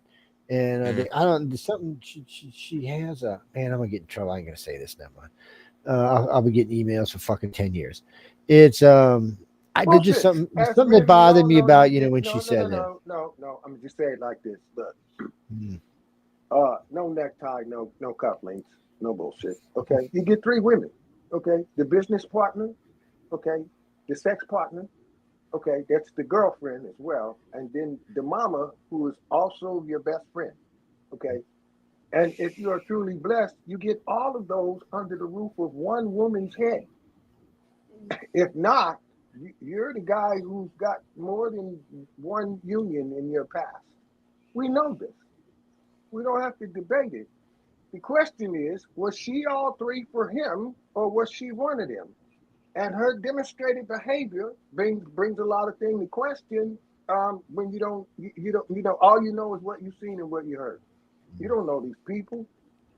As a matter of fact, they don't live too far from here. Scottsdale is just over there. Yeah. Yeah, I had some friends come out of Scottsdale. They all live in somewhere in Montana right now. Fucking weirdos. Interesting place, Montana. Yeah, I've been to Montana Scottsdale a couple times. Montana is, oh God. Montana and Wyoming. I hate driving through either one of them. It's like many tried to cast aspersion on the credibility, reputation of Charlie Kirk's widow. I'm undecided. I'm just watching this thing. I don't know about her yet. Yeah, that I can't figure out yet. So I mean, she's new to the scene. I don't know. We're gonna have to wait and see where she goes. She's not new to the scene, but she's taking over the Charlie Kirk movement. And I mean, if anyone saw her speech, she sounded quite militant. She did not sound Christian and forgiving. And but she said she forgave the guy. She said she forgave him. I don't know how sincere I take it. Just the tone of her initial speech right after his murder was that of we're coming to get you. Well, it was a flat out threat. I mean, that's how I read it. It's a flat out threat. As God is my witness, I forgive you, and as God is equally my witness, you are most definitely going to hell as soon as we catch up with you. Yeah, that's and exactly. That's an emotional reaction. So I'll give that. The thing is, there are other people giving commentary that are supposed to be closer to the situation than anybody else. Hey, for ish and giggles, Candace Owens in her commentary about her relationship with the man and how that they were friends away from the debate arena, and that they were good for each other. In other words, that sandpaper and wood. Without wood, sandpaper's doing nothing. Without sandpaper, wood is rough. Yeah. Now, Candace Owens makes the statement that I know who's trying to hijack Charlie Kirk's chair. And unbeknownst to y'all, we actually know each other personally. I'm just not the black woman who shows up to debate him. We kick it away from that arena. We know each other. I respect him. He respects me. So when she put this out, she narrowed her eyebrows and, did the mad black woman thing and said, I know who's trying to take Charlie Kirk's chair and take the power that he created, and you better stop, or I'm going to tell everything about everything. I'm kind of on the edge of my seat, because I don't know if she was being emotional and just, kind of picking around for controversy when maybe there isn't any. Candace is an interesting character. I mean, they spend a lot of time on the road together. It's, they got, matter of fact, Candace came under fire because she released a lot of those videos of the early days of the two of them on road trips, going to Concat, and a lot of people karaoke and stuff. And I guess they didn't like seeing their hero acting like a goofus. It's, I mean, when you're doing that kind of traveling, you're going to have times like that. You get a lot of downtime, somebody's like, oh, he's only there like 4 hours. Yeah, 4 hours. You got to travel between places. You got to get in their hotels, and set up takedowns. I mean, Jesus, man, it's a day's affair every time, plus whatever traveling you're doing. It's what's that, Jimmy? No, I've spoken many colleges. Really but I had, looks like one of them things where the district attorney and the defense attorney are pals. And although they are vehemently opposing each other in the professional arena, away from work, we're cool. We went to school together. We don't have to agree, but that was work. And this is kind of the way she's coloring, her reaction to his assassination, along with some inference that perhaps he was sacrificed by his own people for being the only one that would go against the slant and ask questions that made everybody uncomfortable. I know it sucked he died because he was doing a good job. He But also, I mean, he was talking to and people are one of the things people have been saying about the violence is that it's in front of children. Well, he's doing it at colleges at the very time when freshmen are just coming in. People, 17 and 18-year-old kids who just get out of high school, basically still children, are coming to colleges for the first time, and that's where he was in a college. That's what was in the audience was college students. They were 17 and 18-year-olds. His family, his 3 and 1-year-old, were in the tent behind him, and if the tent walls hadn't been up, they probably would have seen the whole thing. They certainly did see their father dead. Though, after the fact. It does kind of bother me because I know he had his own teams and all, and I remember hearing one of the snipers go. He said, "I don't understand why they didn't have things draped over the side so you couldn't see into the tent." He said that way it would have limited the shot to just somebody straight ahead of you. Everybody would have been looking in that direction. You would have saw the shooter. He said, I never understood that. He said that was like a rookie mistake. And really, when I thought about it, it is really a rookie mistake because if you'd have had like 2 thick American flags hanging over each side, you wouldn't even have seen the target. And he said on top of that, his bodyguard should have been sitting left and right of him, not behind him. But Charlie's the one that made him get behind him. He didn't want him to be a target. It's what? Wait a minute, Joe. Did you just say that somebody who is playing the character of a controversial public figure, instructed his bodyguard to get behind him? Yeah. Because on more than one occasion. He said this. Well, he said one time about a year ago, 2 years ago. I don't want the guy who's protecting me to be a target. Yeah, he said, look, he said, I know because of the political environment, somebody's going to want to try to kill me. He said, which I'm hoping, walking with God, I'm hoping that he, unless it's my time to go, he's going to keep me here. And then he said, I can't think about it every day. And then as Turning Point grew, they made him start having security. So, dude, you got to have security. And then in the last year, they made him start wearing a bulletproof vest. But things like not having those something draped over those sides where you couldn't see them, and not having your guys on each side of you. I mean, they're there. They're the guys who are supposed to put their life on the line for you to make sure you don't get killed. So they failed. Or in lieu of that, like for the president and other large, capacity, heads of state kind of things. They have the 2 little Lexan panels, the bulletproof panels. Sometimes there's one in front, but there's usually 2 angled out like that on the 2 wings to keep bullets from coming in from the side. So I don't see why they can't. They could have had the same thing, but none of us were in charge of the security details. Mistakes were made under almost every assassination. Look at there's how many books and videos and documentaries on the JFK assassination alone? Hundreds of them. Yeah, there's a lot of. Speaking of that, Trump released all the information on what's her name, first woman to circumnavigate the globe, Amelia Earhart. He cut the documents loose so people can find out what happened to her. So what happened to her? Do we know already? They found her plane eventually. I do believe it was somewhere in Borneo-ish area. Most people think 1 or 2 things happened to her, unless you're one of the ones who believe that the aliens got her. Because many a time Star Trek's found her in other worlds. But anyway, enough about that. Yes. It seems like 1 or 2. They know the plane went down and ran out of gas. It didn't have enough fuel to make it to where it was going, and they already kind of knew that. So what they were doing is a lot of those islands were Japanese occupied. So they knew if they went to there, more than likely they were going to be killed anyway. And there was 1 or 2 places that weren't occupied, but getting there was a whole nother thing. And then some documents came out in mid-60s that suggested that's not exactly true. She was spying for the U.S. Navy. Oh. So during World War II. During World War II. Oh. So that's a very interesting. That I never thought about that. Yeah, I hadn't heard that theory.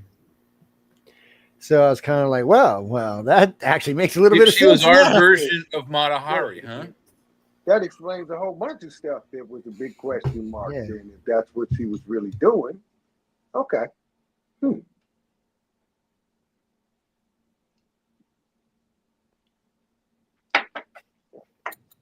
Sorry, guys, I had to sneeze.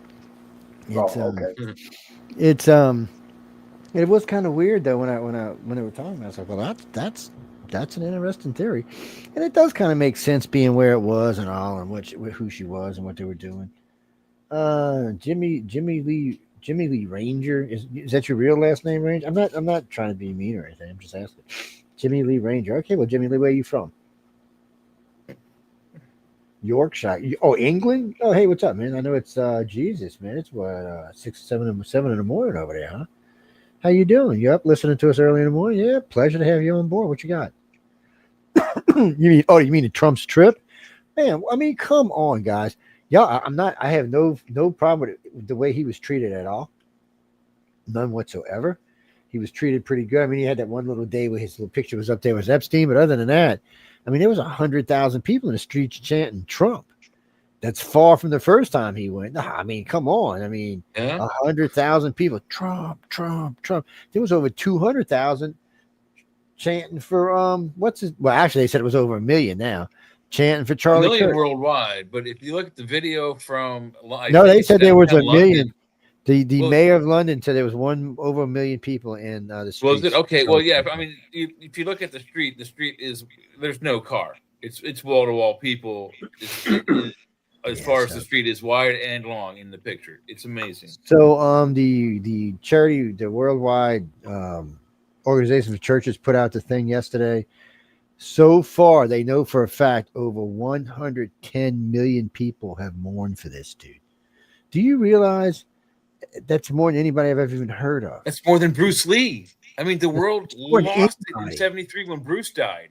You guys remember that? I mean, the entire world lost it when Bruce died. Like he was everyone's best friend. I mean, wait, and we're only 16 days. You said 110 billion people, right? Million. Okay, well that's big. 110 million. Yeah, 110 million. I think, and I don't have William here. He's our staff historian, but I think that's bigger than the Beatles. And it's been anybody. They were bigger than the Pope. That's big. This for somebody's death, as far as I know, there has never been a crowd. And wait, it's just going on. It's just getting started. I mean, before it's all said and done, this guy might. Yeah, maybe Jesus was waiting for him. Say, hey, dude, you becoming competition. Get your fucking ass up here, okay? Yeah. Well, I mean, that's a good point. He could become canonized within the next 10, 20 years.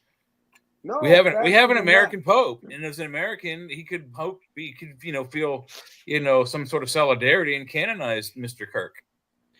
Well, what's that, Jeffrey? I can hear it now. Saint Kirk. We got Captain Kirk. We need a Saint Kirk. Saint James Kirk, like as in Captain Kirk, James Kirk. Oh wow.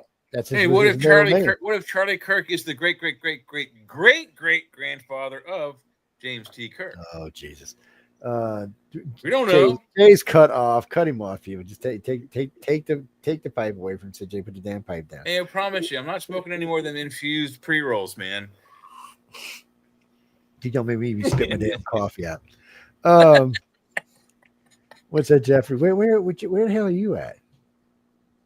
No, I was talking to my friend in England. He said, yeah. Anyway, I was happy the way Trump was treated there. I mean, the king, basically gave him a blowjob. I was like, wow.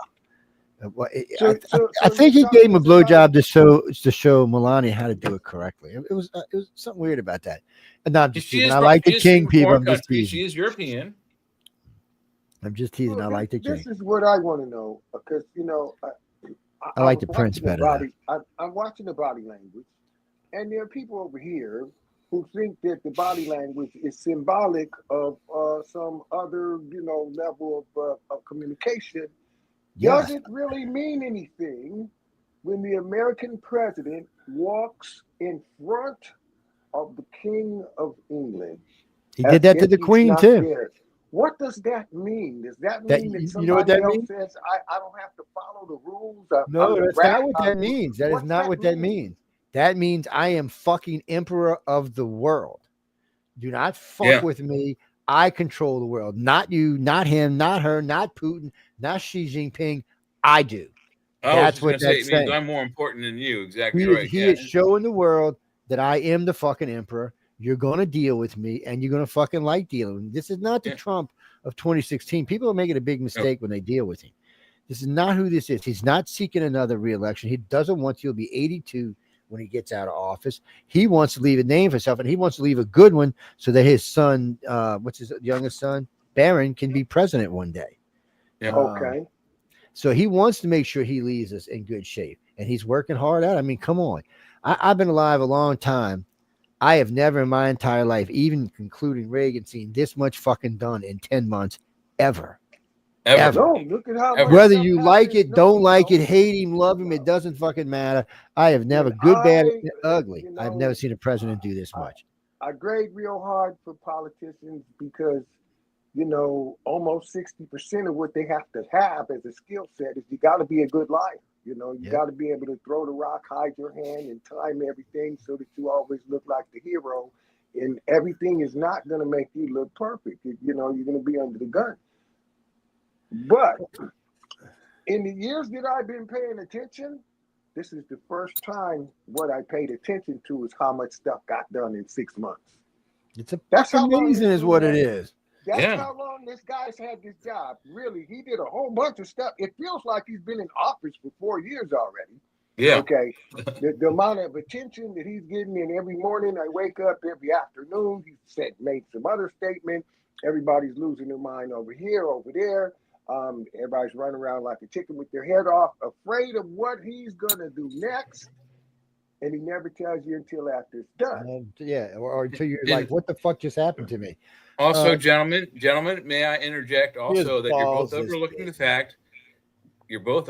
fact that Donald Trump, not through any power of his own or intention of his own, but Donald Trump has dominated the news on every network media station for the last at least 12 years, maybe going towards 16 years.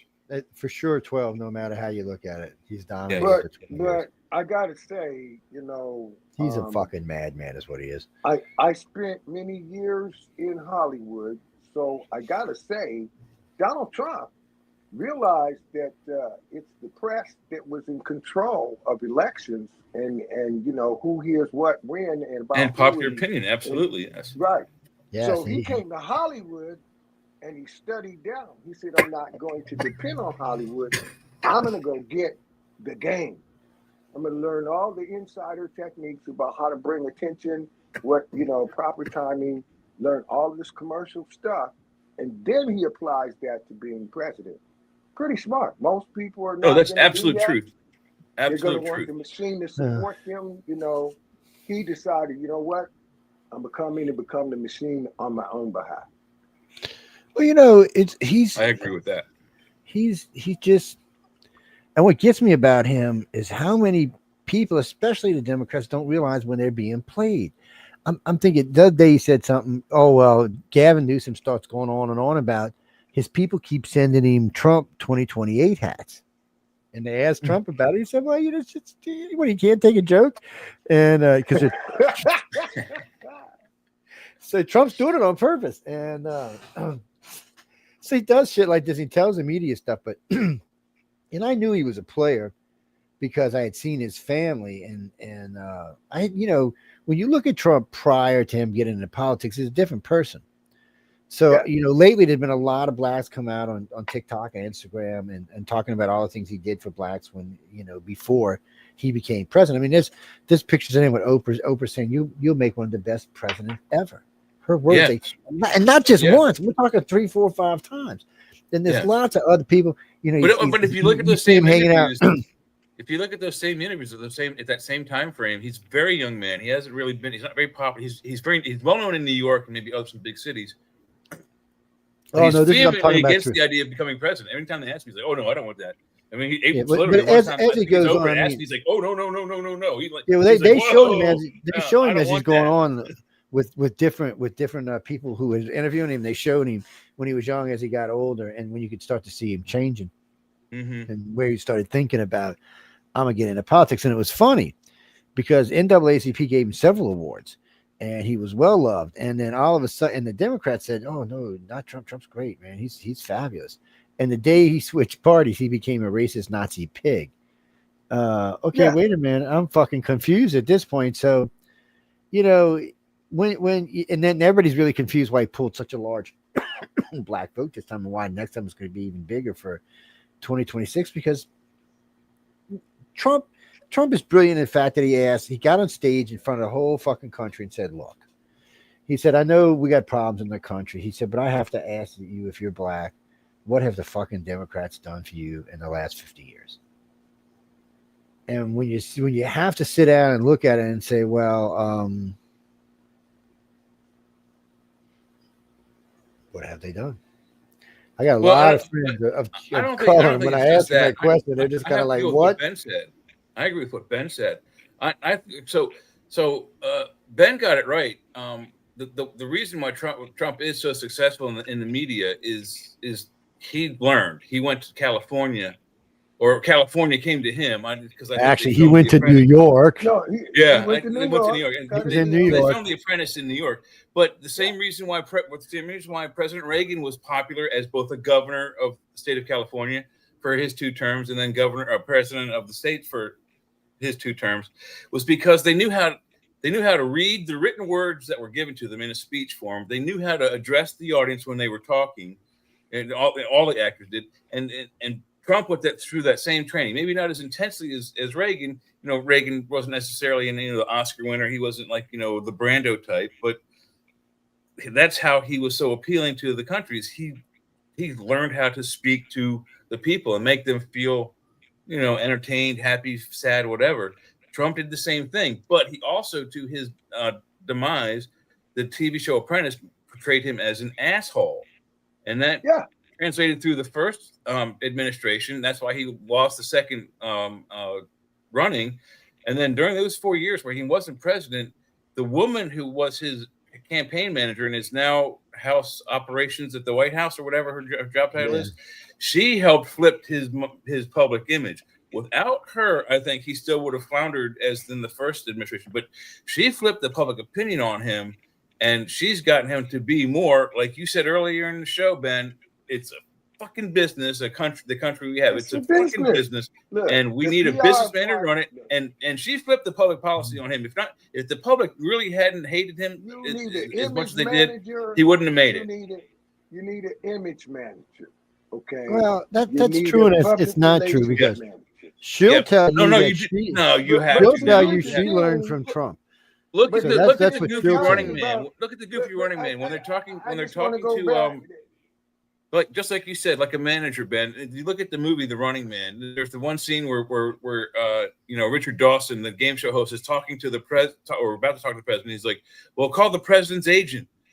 You have to have a public agent to change your image. Somebody that's whispered in your ear, "Hey, look, go out Don't there say that. what you mean, but say it this way." But you talked about the black vote. Okay. I'm going to just call it the non-white vote, okay? Then here's what I mean. Those of us whose pronoun is non-white, what do we mean when we say that? We don't have the option of exercising some, fleeting privilege that may or may not exist, okay? What we know is that when the Democrats are in, they blame the Republicans for everything. So it's people who don't have no money. No, listen to what I'm going to tell you. Because these are the benefits to being not white. Because there are no privileges. There's just your situation. When the Republicans are in, they will loan you money to open a business and get your shit together. When the Democrats are in, they're going to say that everything wrong with you is the Republicans' fault. So they're going to take their money and they will loan it to you to go to school. So you got 2 shots. Get educated, open a business. If you're smart and you see the game, you do both. That requires that you play this game through 2 administrations consistently. And it was like that up until Obama. After Obama, it changed that. During Obama, it changed. He became the great divider in chief, and the country changed.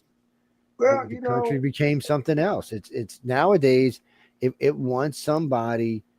The reason, and I said this before, anytime a Democrat gets mad about Trump, I always say the same thing. I said, well, you're a fucking idiot. You put him in office. Yeah. I said, Obama is the reason Trump became the president. And I said, fucking Joe Biden is a fucking reason he became this president again. I said, if you would have put anybody up that was a decent president, he wouldn't have won either time. Or if you would have put up a candidate, you know, but I said Obama towards the end had become really bad. His numbers were really low. You know, in his first 4 years, his numbers were really high. His second 4 years, they were really low. Plus, he was killing people all over the place. He was leaving a bad taste. He was a charismatic persona that spit poetry. You know, I mean, to stand there and go, what this country needs is a change. Yeah. What this country needs. And that worked the first 4 years. The second 4 years, that shit didn't work. Okay. I mean, and he was lame duck his whole second time. Change from what to what? From who to who? What kind of change you talking about?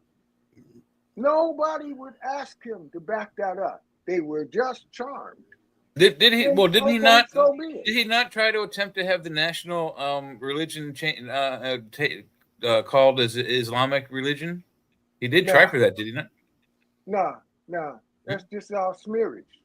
This guy didn't have an agenda. Look, his agenda was to be in that role and be so smooth at doing it that nobody black would complain that he didn't do nothing for them. Yeah, but now black people it was pretty smooth though. Yeah, show up and, you know, hey, I got this. You know, that's all I hear anymore.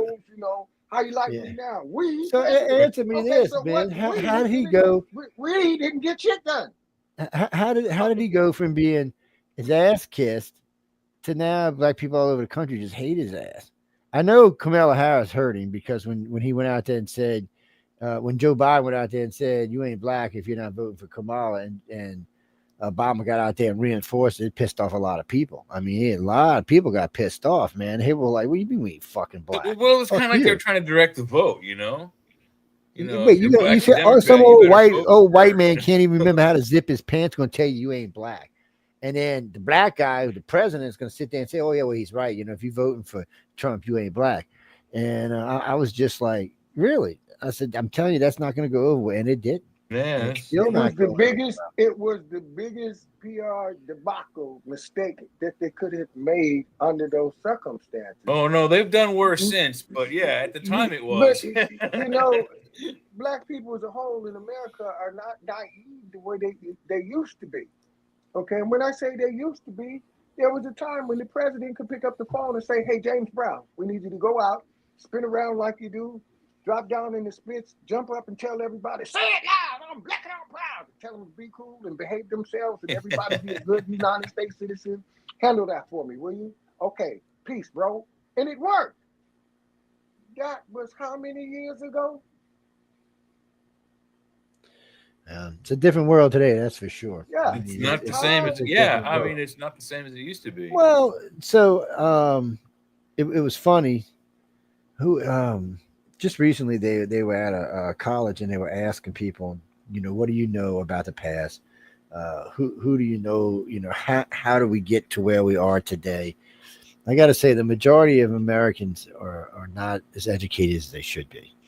It's not just Americans, though, Joe. It's not just Americans. Well, no, it's not that. I mean, things like when you start getting into things like how things came to be, how we got to where we are today, why things were the way they are. That kind of history needs to be solid. It doesn't need to be changed because it's just history. It's nothing else. You know, it's what it is. Written wrong, and we find out what the truth is. It needs to be rewritten. But most of the time, that's not what it is. Gentlemen, here's an observation, and I'm curious about your thoughts about my thoughts, and that is simply this. Man, as we understand him to be, based on what we could study, okay, has lost his humanity. It has been replaced with the technocracy. The technocracy is replacing a fear-based theocracy.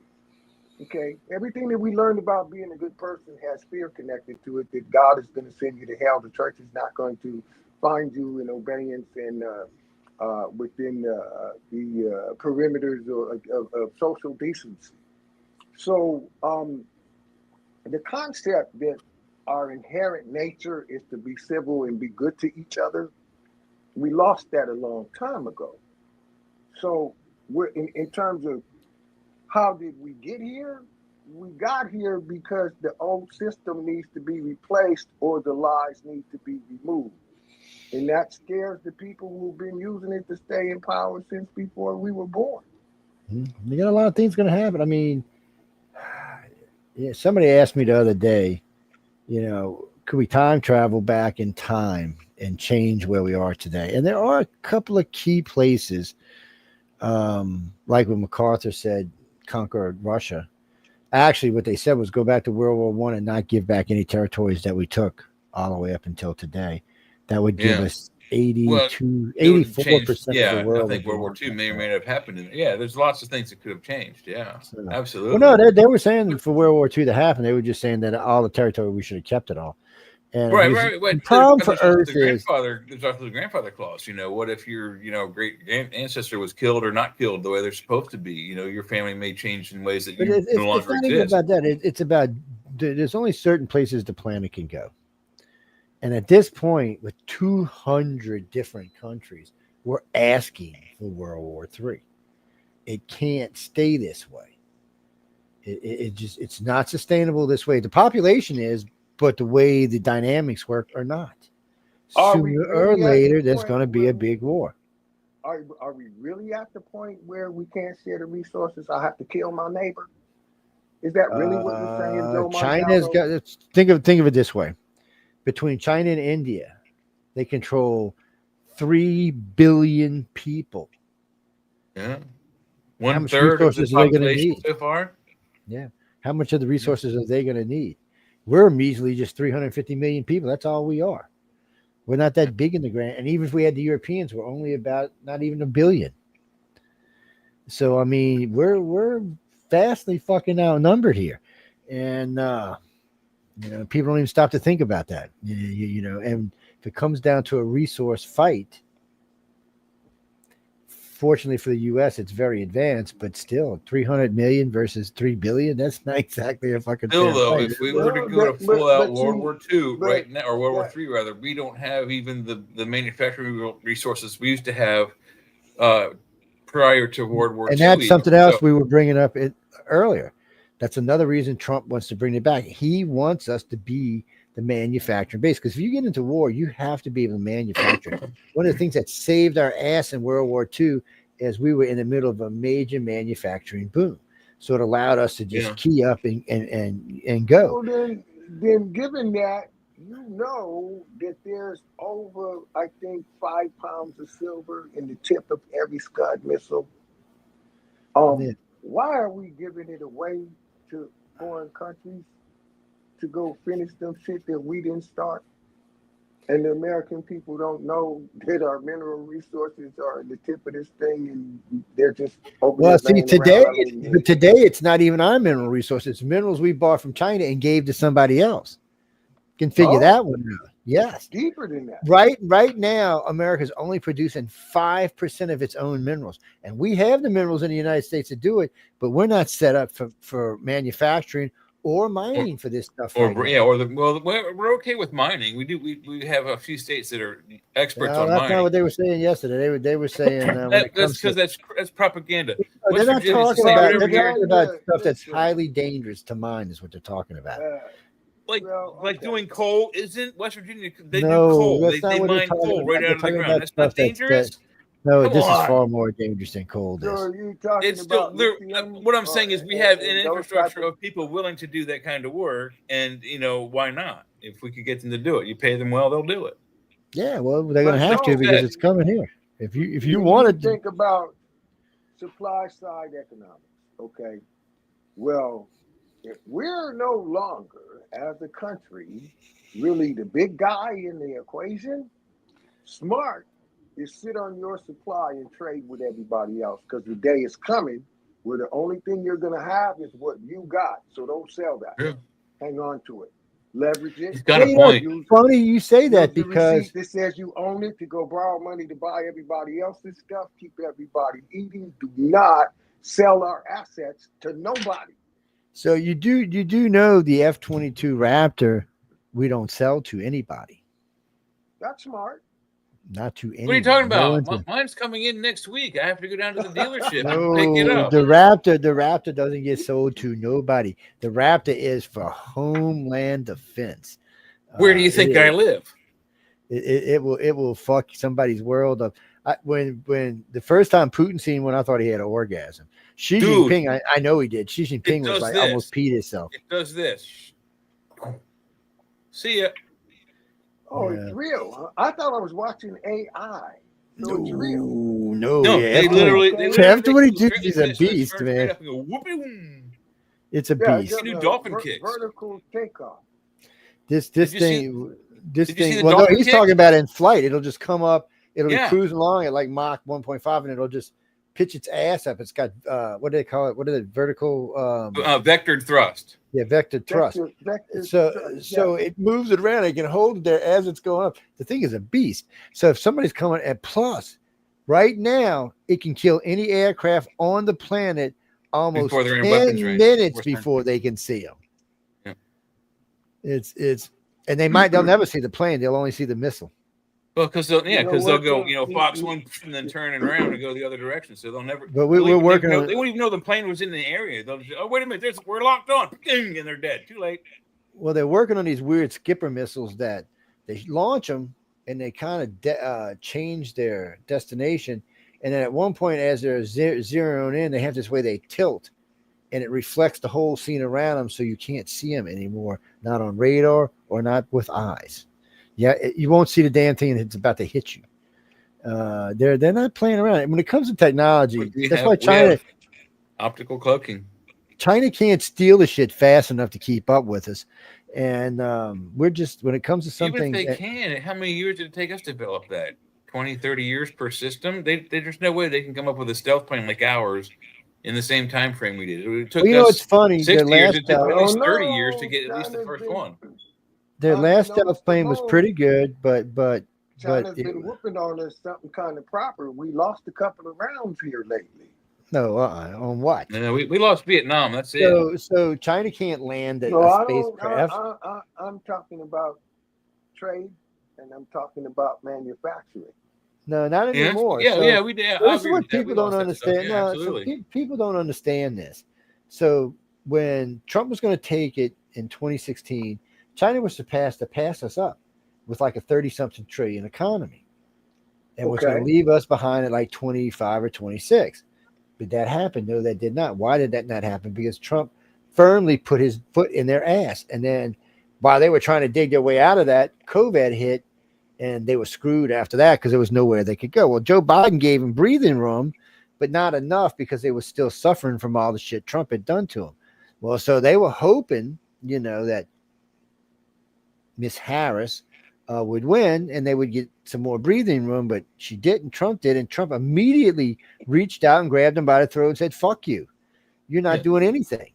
We're now going to tariff you out of existence, and if you fucking keep it up, we're going to get Europe, all of our allies, to stop buying shit from you. And then what are you going to do? Sell it to fucking Venezuela and Russia? Fuck you."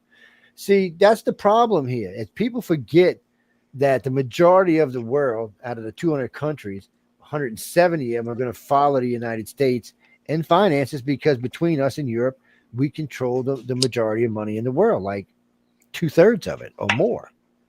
Okay. Because China has roughly about a $12 trillion economy. I think Russia's at like 1.5. All the rest of them are got to be in the 500 million or 500 billion range or something like that. So, I mean, it's money wise, they're just not there. They tried to start BRICS to get their own money and to get everything going. But China doesn't have any money right now. Neither does India. And Russia. No, and every country has starving people, and what people don't realize is we're part of the food chain on this whole planet. So is China. So is Ukraine, and especially Ukraine. They're at war with Russia. Ukraine is number 2 in wheat production for most cereals and breads across the planet, mostly in the European side, and we're number 1 mostly on our side in what we sell over to Russia and China. So while everybody is asking us to commit a sexual act with ourselves, they need us to eat. Yeah, Of course they we do need that. them. They need us. It's a complete 100%. Honestly, right. They don't all see it. You know, one of them thinks they So have something on top of us. You know, if one of us breaks the chain, we start. You think we have starvation now? Wait till you break that chain of food. Well, until Everybody goes 1980, until 80 or 89, the only thing America really got from overseas was fruit. So it Yeah. wasn't a big importer like it is We today. But actually even export today, more, but it would people hurt us don't if we lose realize. that. People don't realize America can easily feed itself. It has the food to feed itself. It doesn't need to bring in food. There may be some certain cheeses or other specialty shit that we don't have here, but still, majority of it, we're not going to do without cheese. We're not going to do without beef or seafood or chicken or pork. Let me ask you, We're not going to deal this, without clothes. We'll just use hemp, which just seems to be a lot of these days. You are pretty astute about the way our government works and who we do business with and how come. Here's a local situation that's going on in the desert right here. The local ranchers and farmers are pissed off because we sold farmland to Saudi Arabia, and then they turned around and came with some more money and outbid some of the ranchers for water rights so that they could grow alfalfa to feed camels. Yeah. And the local community is losing its mind. You know, Wow. they're having a hissy fit. How dare you sell our land and the water to these guys so they could feed camels? We're growing food. So what they need to do there, We though. found out that more food leaves here. We're not So- getting what we're growing. We're So selling it. there's two things they should do there right off the bat, and the local government can do this. They don't need anybody to help. One, they can make it that only people from the county can work there. Period. Can't bring anybody outside the county in. If you don't like it, move. That's the rule. And Okay. two, add an additional 5 to 10% tax on everything. Now that makes sense. So then, they'll start wheeling and dealing then, and you'll get what you want out of it. Plus, you'll get plus actually, especially if it's a business that's already established and built there. It costs too much to tear shit down and move somewhere else. So they'll usually give in to what you want. But hey, look, fuck them. If you're not happy with them, and even if they don't give you, well, get the fuck out. Make their lives miserable. Have the cops pull them over every time a truck leaves. Have trains stalled down. I mean, just don't make it to where they can't do business there. And away they go. But most of the time, what will happen is you tell them only local, because Georgia has a rule that you can only in the car plants there. You have to live in Georgia to work there. It used to be you have to be from Georgia, but what Georgia did was, as long as you're a citizen in Georgia, you can work there at the plants. Because just recently they had arrested, was it 400 workers at Hyundai, all South Koreans, by the way. 450 plus workers at Hyundai I think it was outside of Atlanta. Yeah, somewhere. Yeah, there's a bunch of them on the way up to Atlanta. It's like 5 You know what different I'm plants. trying to figure out? Did they all come here on work visas and forget to reapply when the visa expired, or Yes. what did they do? Just send, That's the bulk of them were that way. Yes. So what really happened is when they originally all came over, the Georgia governor said, "Don't worry about it. No big deal. They're safe. Don't worry about it." And the Georgia governor even admitted to this. The old governor admitted to it. He said, "Well, no, we figured we'd get him in and get him settled. These are all these people had been vetted." Well, they didn't, and they just kind of forgot about it. And somebody at the plant fucking turned them in. See, we had Some old Karen lady, and she came out public about it. Do you blame her? She's like, "Well, I'm just telling you, I'm the one that turned all these illegals in." I was like, "Oh my God, woman!" I said, they eat. Yeah, people, I think even though I might agree that it's the right thing to do, but I don't think I want anyone to know I did it. I'm gonna go back to where I was when we started this conversation, and I said the guy who is setting policy has a style that everybody wants to mimic. It's addictive. You want to do some of that too. So, but without him setting the policy and making it an issue that everybody has on the forefront of their lobes, okay, that never would have happened if he would have got the bright idea. I know what I'm going to do today. I'm going to report some illegal aliens. Yeah, the only reason they want to do that is because you're going to be noted as a good American citizen who is conscientious and is following leadership policy. How hard is that to make an observation of? Am I off base here? No, I think you're right. What are you talking America about? has a psychosis that's given to it by its leadership. It's definitely. Oh, what are you talking about, Anthony? Okay. No, I understand what you're saying. So, Trump is weird in the fact that what you see on TV is not who Trump is. So, I know a lot of people who met Trump of all shapes, colors, sizes, sexes that have met him, and they all say the same thing. And if you don't even take my word for it, Bill Maher got on TV and said exactly the same thing that these people have told me. When you're sitting there talking with him at the White House, he's not the guy you see on television. Maher was stunned. He said, first, he let me say whatever I wanted. He didn't get mad. He said the thing where he had the 1,000 insults about him, he actually signed it. He said he's got a sense of humor. He said the guy was cordial. He said, I thought I was in a fucking Twilight Zone. And, Kid Rock told him, he said, no, he's not who you think he is. And there's been several other people that have come out and said, no, he's not. Well, I said that a while back, because I had seen how he was with his kids. What was a good tell for Trump? He was doing something and his fucking granddaughter ran out of nowhere, 2 foot tall, wraps herself around him, likes to knock him over the fucking golf cart. He reached around, picked her up and hugged her. Didn't fuss at it, didn't even lose his temper.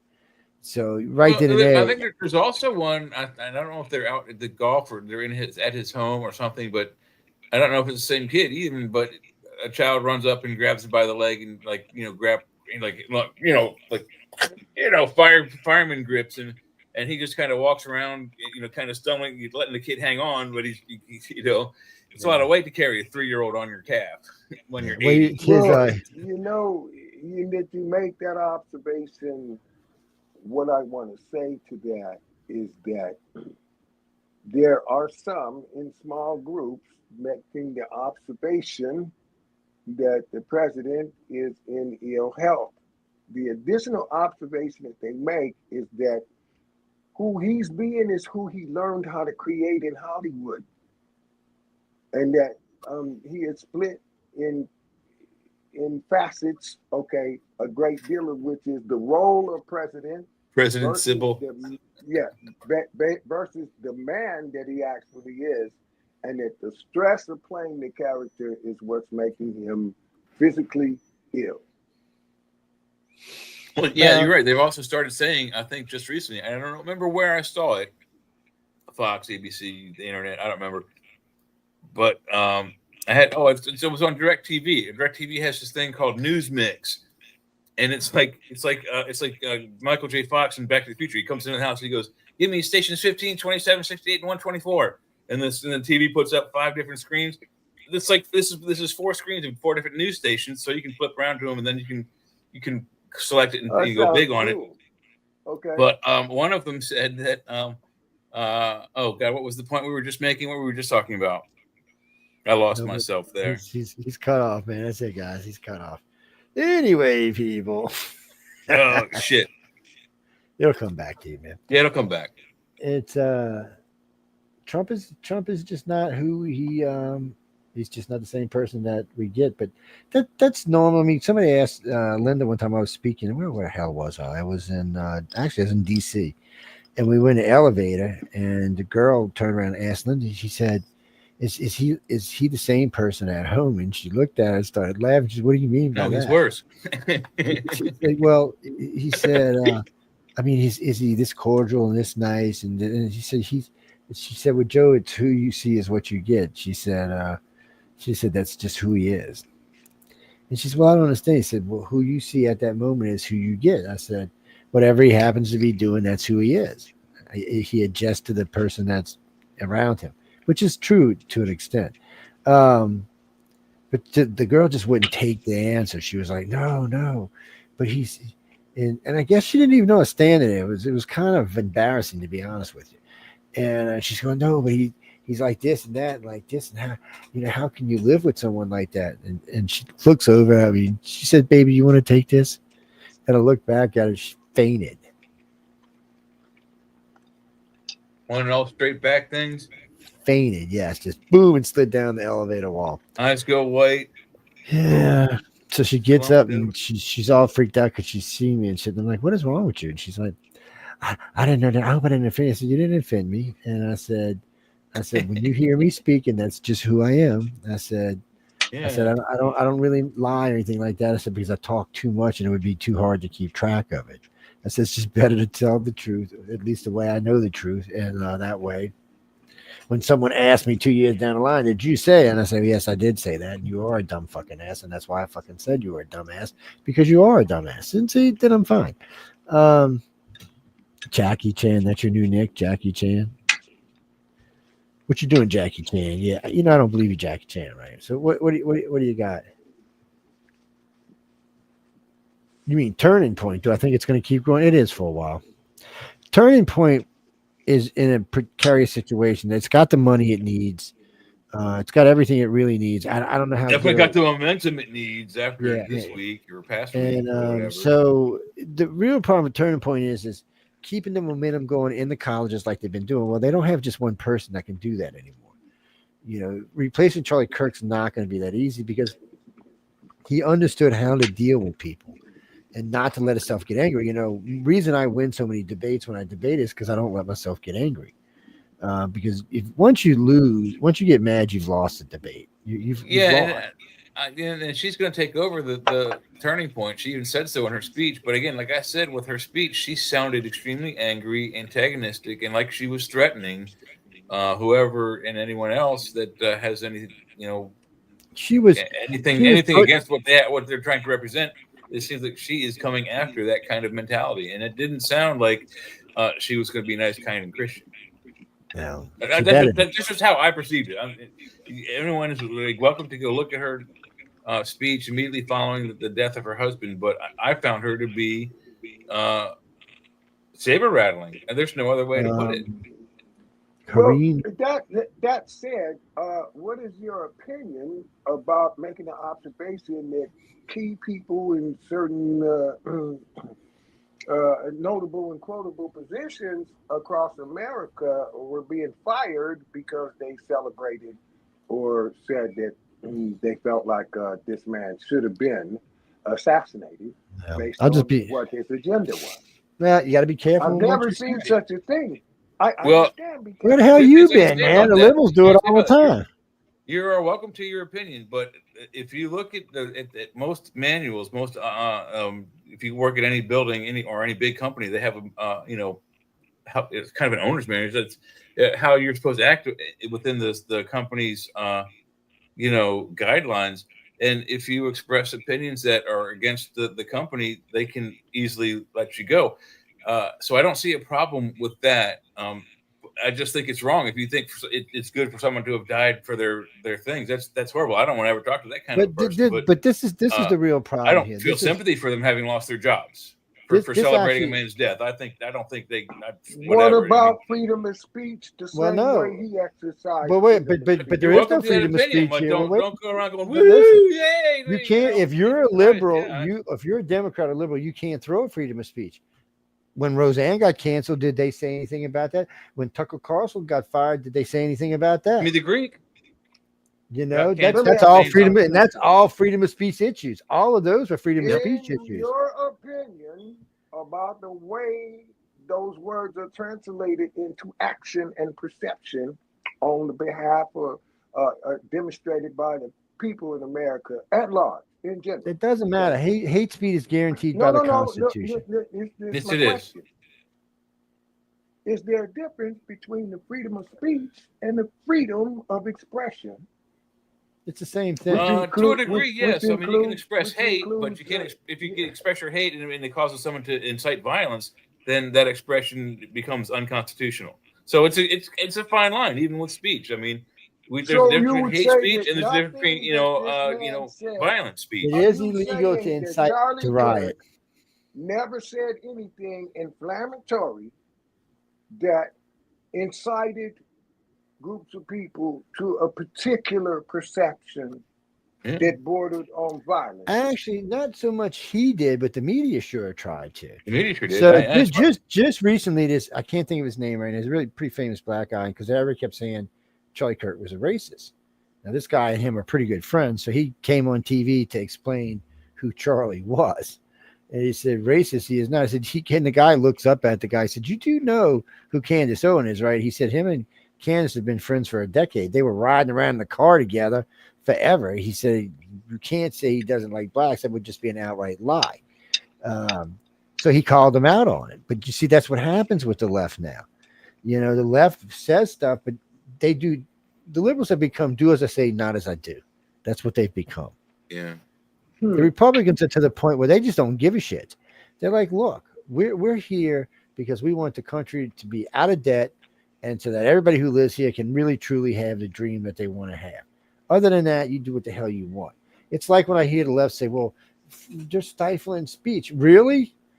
I didn't see Trump go tell the FBI and the CIA to go shut down Facebook and Twitter. Didn't they just say that during the Biden administration that they were censoring free speech throughout the media? Yeah, and they were meeting with all the social media people, the big people, once a week. They also hid stuff from us, like what they were found scrubbing out the news for the entire Biden administration. All that stuff they found out about the Ukraine and Hunter Biden, they kept all of that secret. They wouldn't let it be released. And if you did, if you found out about it and you put it on Facebook, you got kicked off. If you talked about COVID, you got kicked off because it didn't fit the narrative of the administration. We were on the edge of actually not being a free country anymore. Look at the we did how many months? 18 months, 19 months of pure polls and stats. Did we not notice that the trend in the stats didn't really change much? That whole 18 months. You want to know one of the things that helped Trump to win the last election was when the Democrats having him on the news. But when Elon Musk bought Twitter and released the Twitter files and showed the whole country, for that matter, the whole fucking world, what the administration had been doing, it was over for them. I don't even know why they even bothered Kamala, because it was over for them. I mean, once you've seen that they were deliberately keeping us for saying stuff, and we said stuff, we got thrown off. And then we found out the fact checkers weren't even fact checkers. These are everyday people, didn't even graduate college, fact checking fucking doctors. No, I mean, Facebook and all these companies have had to pay big money since then.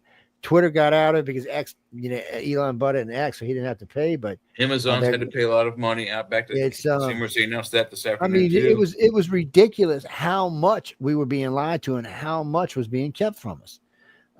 Trump came in and put an end to all of that shit.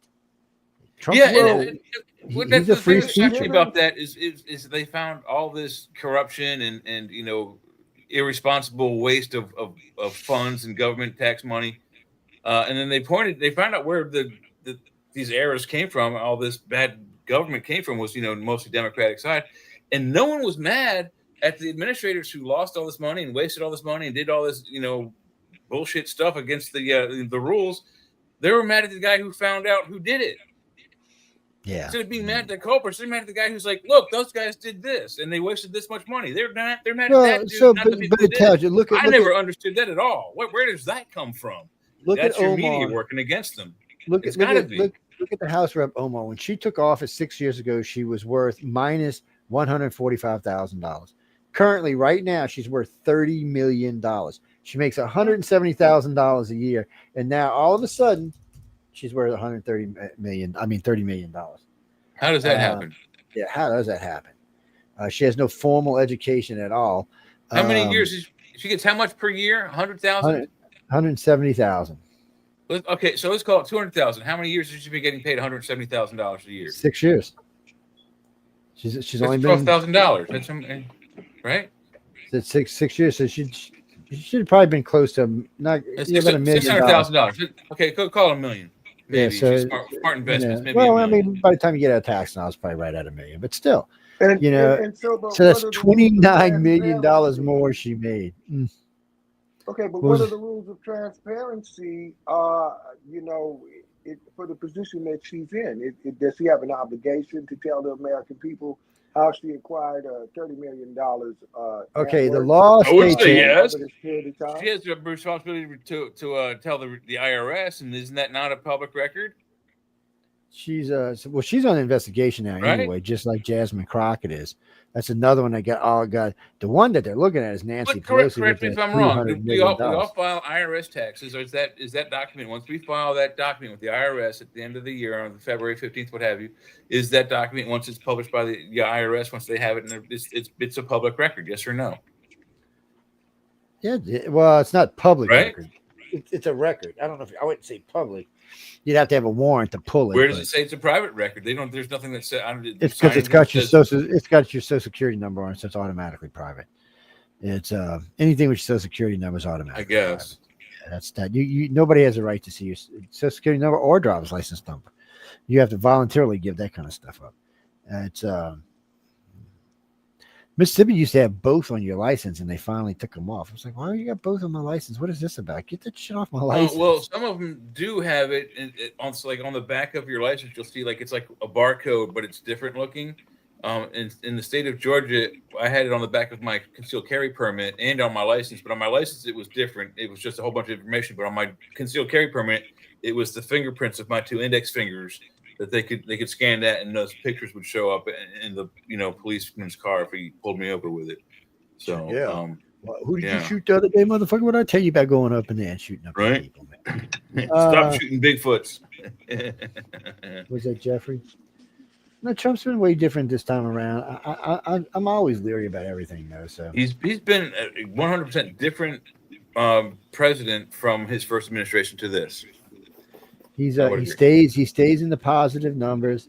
Everybody bitched about DC now. There hasn't been a murder in DC in 16 days now. And there was one. And love it or hate it, he's going back to calling people names again. I mean, just if you've seen his last few videos, he's like, "Oh, they're stupid. They're so stupid. We've never seen anything like it." You have to watch.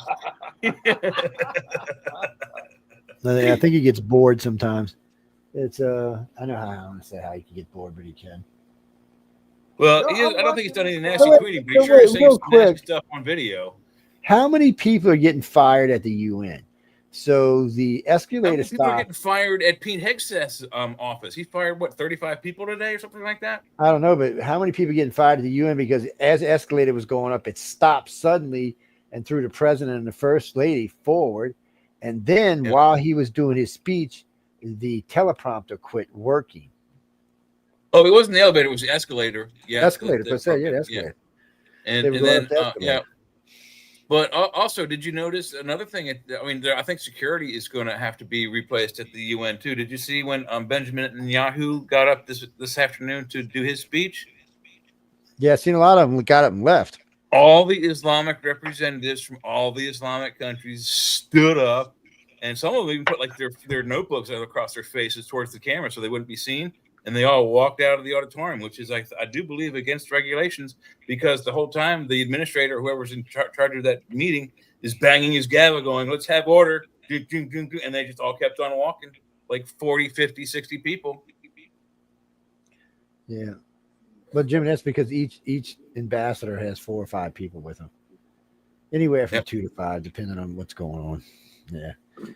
It's like a little echo chamber is what it is. And it's a lot of staff, a lot of people. So so Chris, real quick, I know we're getting closer, but so here you go. You wanted the stats from earlier. So currently, we talked about this earlier, but if you're a Democrat and you're going into 2026, currently right now the 3 number 1 issues in the United States are the economy.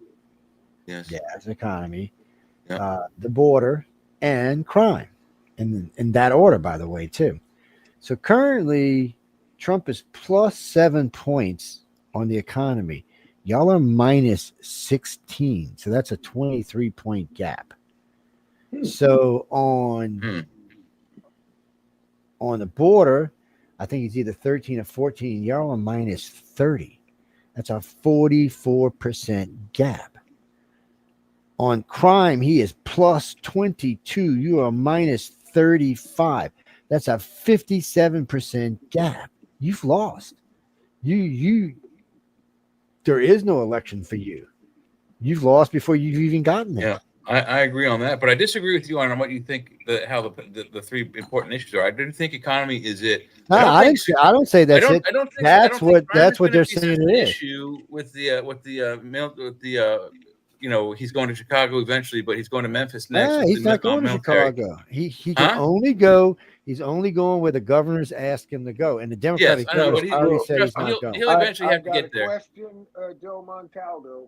This information that you're sharing with us there now, is that the information based on the American people were only given those issues as a choice to choose between? So they gave them. They do like they do in every election issues. There's 12 primary issues that they put out.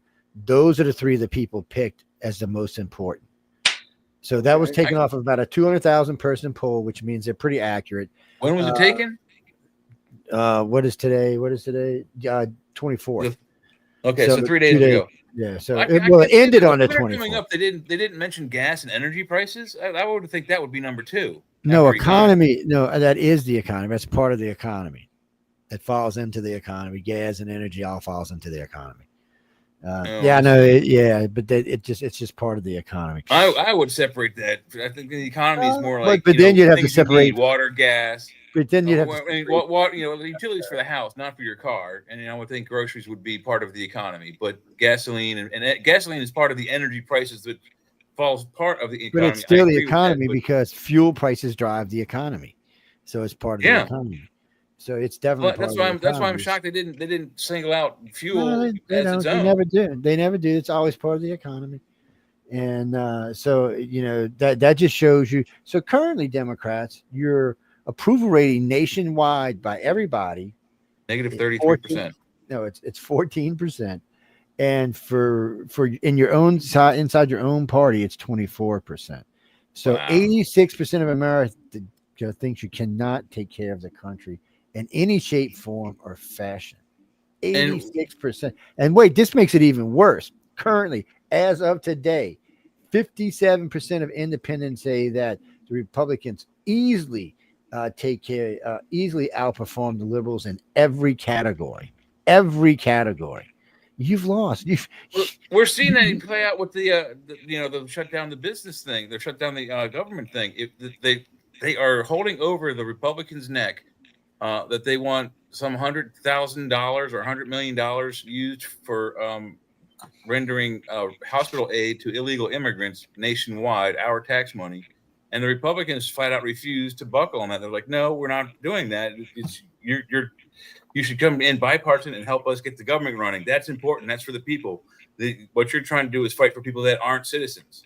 Well, what they're trying to do is they want them to repeal the Medicaid, Medicare, because so they can leave the illegals on there. And Trump said that's not going to happen. That's what I'm saying. They want to use $100 billion or whatever towards healthcare for illegal immigrants, and the Republicans say no. And I agree with that.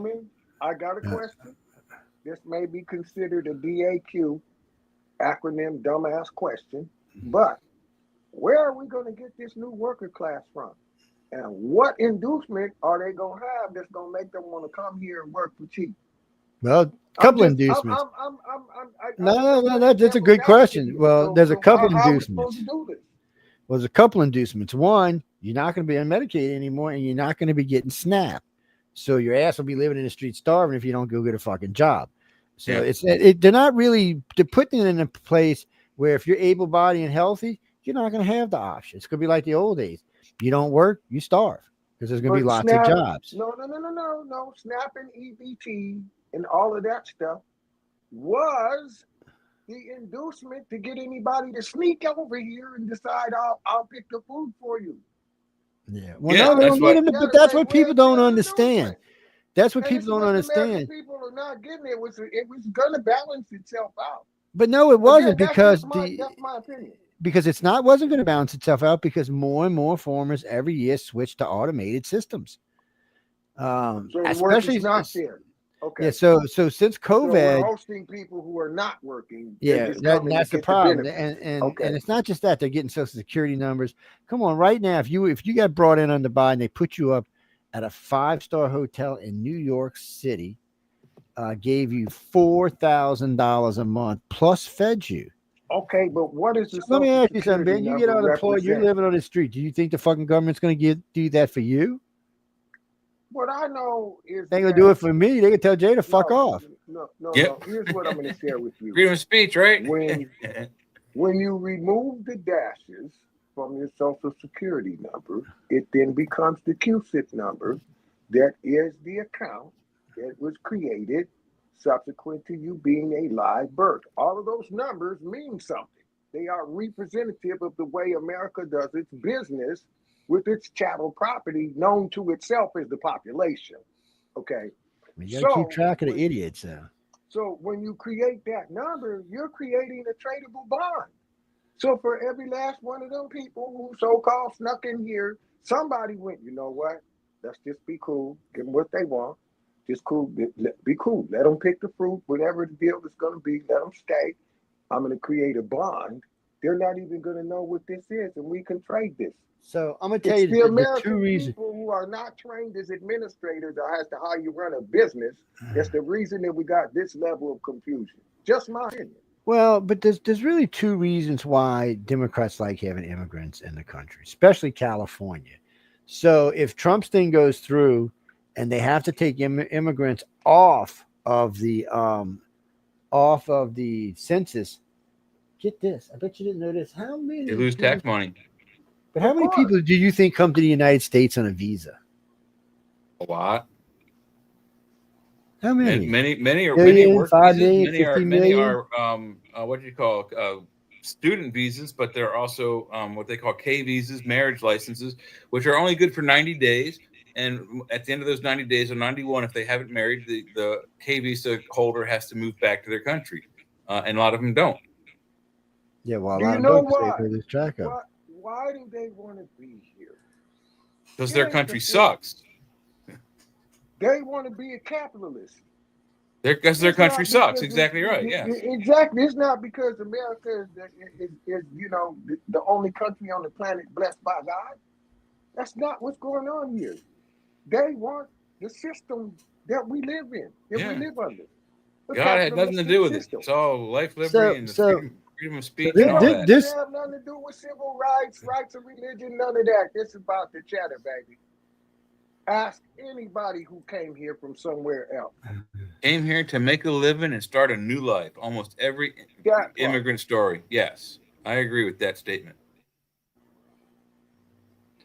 It's what's that, Jesse? There's a lot of stories on how many visa holders there are. Somebody and get them to work for free or cheap or whatever you want to call it. How many different ways are there to do that? This is the capitalistic society. I mean, but that's another bullshit thing. They always tell you, they work for cheap. No bullshit. So after Katrina, which was 20-something years ago now, I'm not gonna say cheap. They will put up with the checks and balances necessary for you to get your end done a little bit more expeditiously than your own people. How about that as an observation? Could be. Depends on who they are, but everybody I met wanted $25 to $35 an hour to start. And most of them couldn't even speak English. I was like, you got to be fucking kidding me, right? Get the fuck out of here. I said, I'm going to turn your ass in. You don't get out of here. I mean, come on. That was ridiculous. You regular laborers couldn't get that down here. People from the country weren't going to make that kind of money, but they wanted it. And there was a lot of that went on that was just bullshit. So what they would do is they would charge as much as any other contractor and not have insurance. Whoa. So if something happened, you were bruised, blue, and tattooed. And they would tell you they didn't have insurance. They wouldn't try to lie to you. I can't afford insurance. If I have to get insurance, I got to go up on my prices. And there always be one guy that speaks really good English to talk to everybody, to run the cruise. I've worked with several of them over the years. Most of them were legal, but still, it's one of those things. Right now, the polling favors the Republicans, Jimmy, in ways that it's even kind of hard to imagine. It really is. I mean, it's the poor Democrats are in just such a fluster right now. I'm not even where they can pull themselves back from the darkness is at. I'm not sure. Well, and I think there's been some movement towards even more heinous darkness. I don't know if we really got anyone's real opinion on this. I'd like to know what your guys' opinions are on the last. So Russia has incurred 3 invasions of airspace over NATO. One with drones, which were some were shot down, some crash landed or self-destructed over certain targets, and then 2 with airplanes. And Trump has said the next time it happens, we're going to shoot them down. So that's 3 times. It's 3 strikes. Do you think the next time, if Russian planes accidentally cross the border, NATO will shoot them down?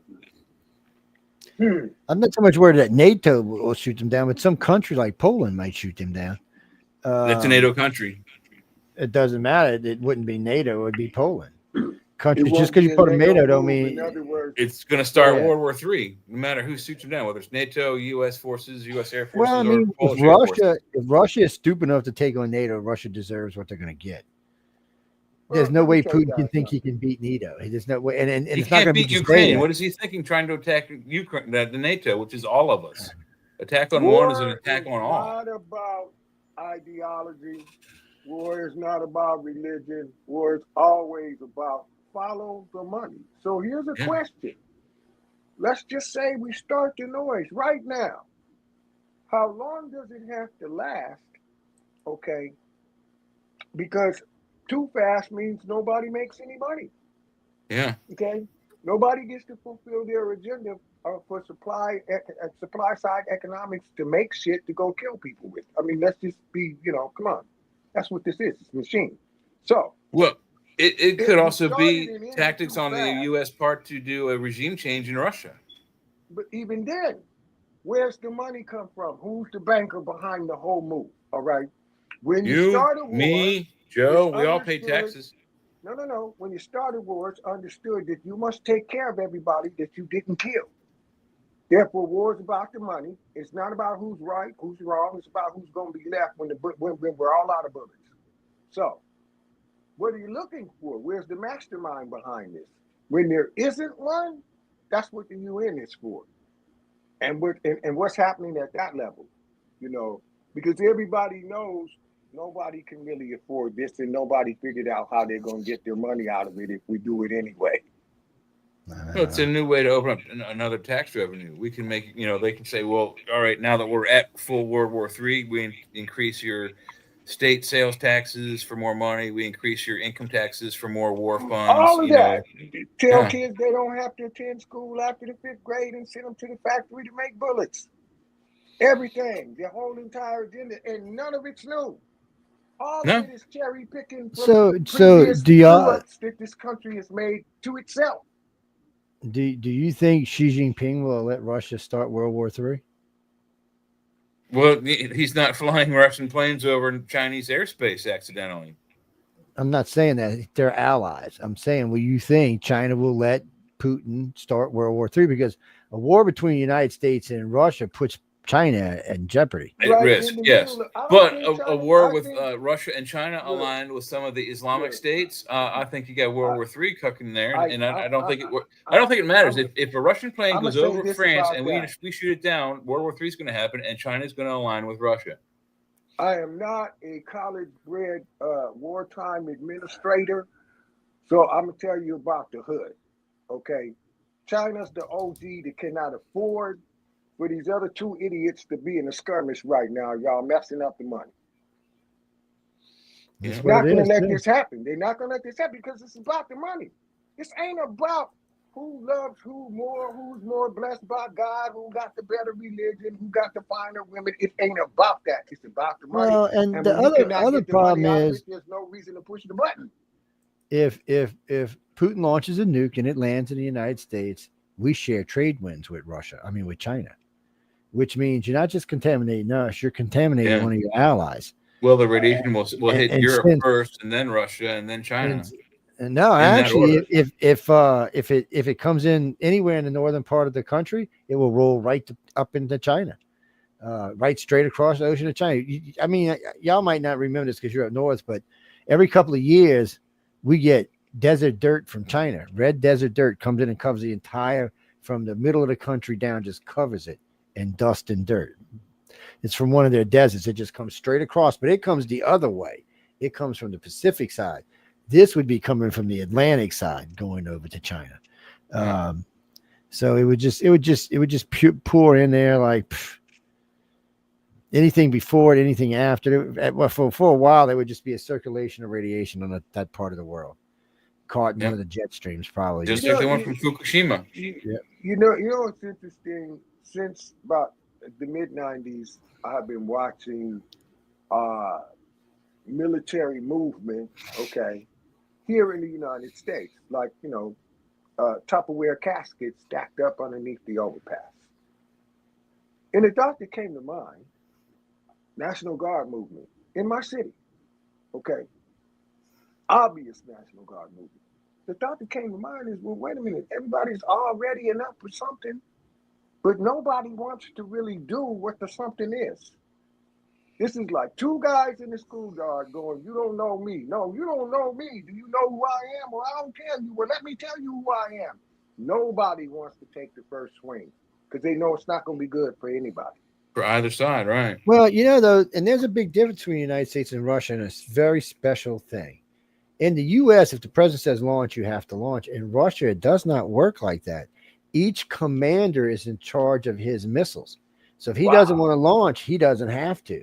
They have, they have the one key system. We have the two key system where two people have to go, when they're told to, they have to go click and launch that missile. Whereas they have one commander who goes, no, I don't want to do that. And he can say, don't launch it. And they don't. Yeah. So one commander, because each commander's hands, I forgot how many missiles they said, it was about 50 or 75, can just say no. And because a lot of the generals will get nervous that somebody might go crazy and start a war with America. And you can't, there's no winning a war with us, especially if Elon and we do like we say we're going to do.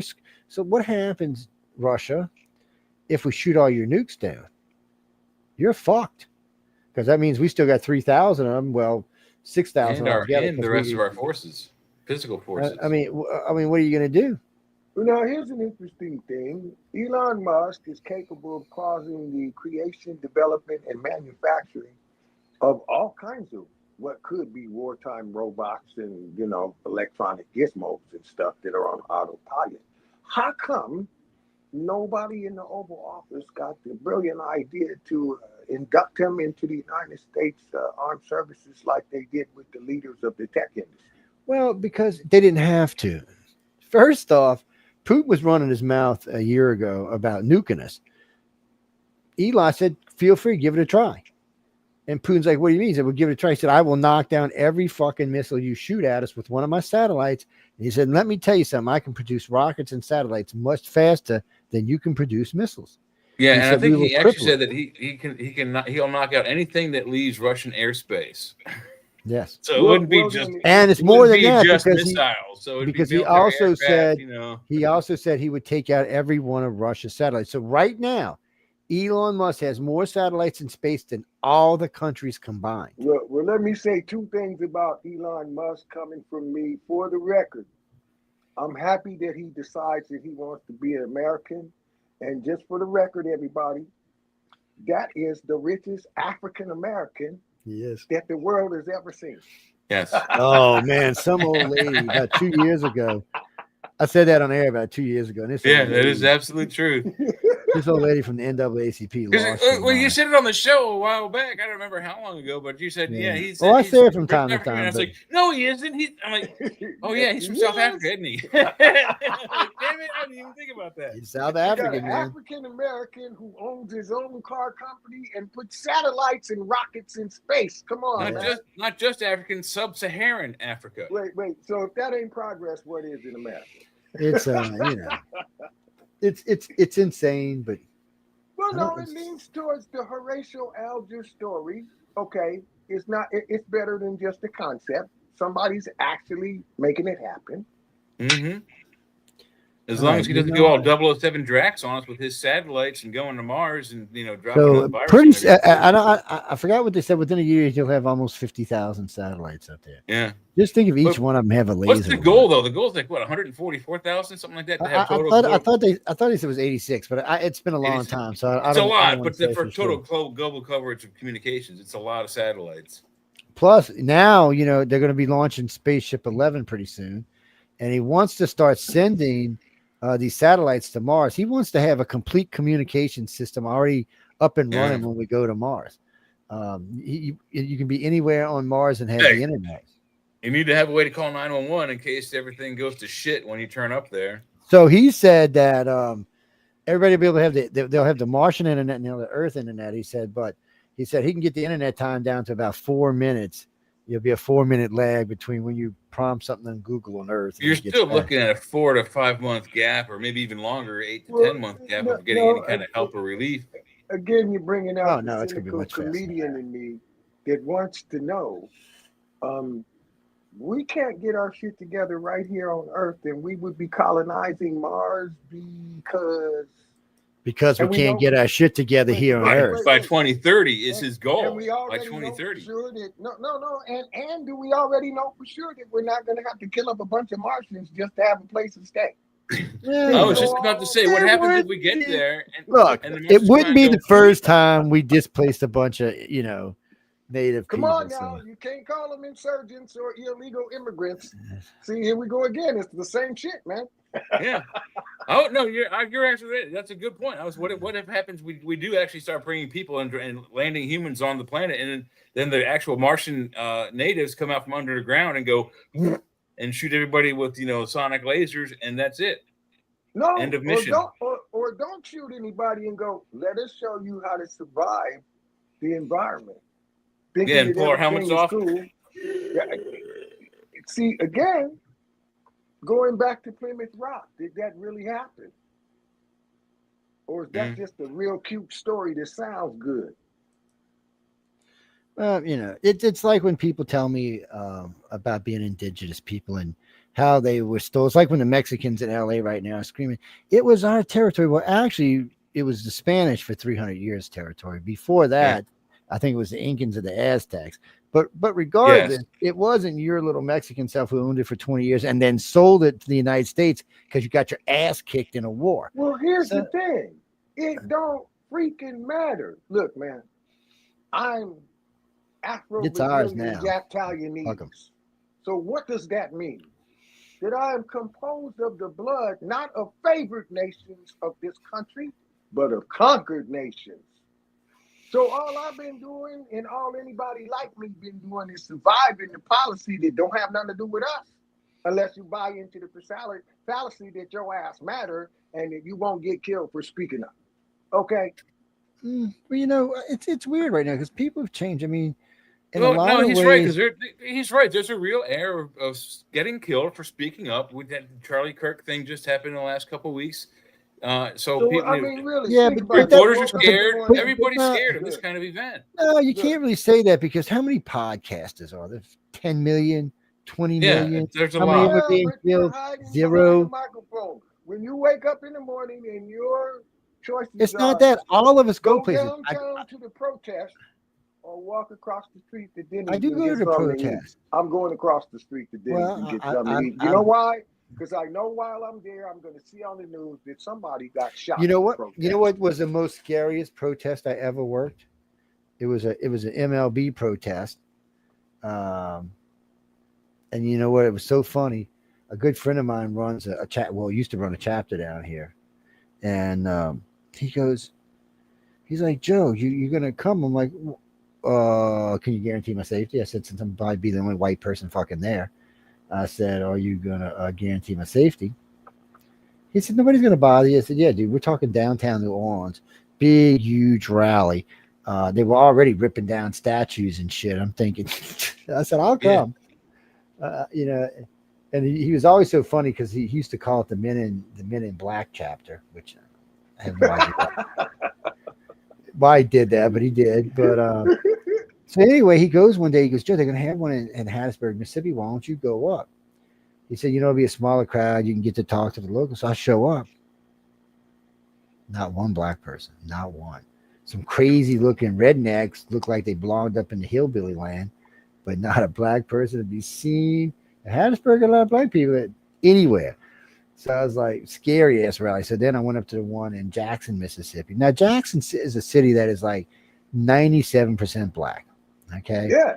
So I attend the rally, and guess what? Not one fucking black person, but a bunch of rednecks that look like they probably belong to some kind of the Aryan Brotherhood or something. yeah, I was like, wow, what the fuck is going on here? And but yet every other state I go to, yeah. But now it's kind of defunct organization now, so I don't know what they do anymore. But it's well, people are changing because if you're sitting on Instagram or TikTok and you're watching the different people now posting, regardless what color you are, there seems to be a movement more to a more stable person. Not, I notice a lot of people are not deferring to race anymore; they're moving away from it, and because a scientist just recently made a good point. He said, "Yeah, we can say there's race." He said because we have different colored skin. He said, but all our fucking internal organs and blood are the same. He said we're not a different race. We're all the same fucking race. He said we might want to make it into some social project. He said, but that's not what we are. He said, when it comes right down to you, he said, did black people have to have different blood? Hispanics? Does white have to have different from Native Americans? He said, no, that's bullshit, isn't it? And I was like, well, that's true. He said, can a black man give a transplant to a white man? Yes, he can. Yeah. He As said, long as your blood types are correct, absolutely. He said, there's no difference in race. He said, that's a construct that we use to be kept control of, which is true. It is used to keep control of. There was the black dude that was singing R&B that gave the blood transfusion to the dude that was singing country.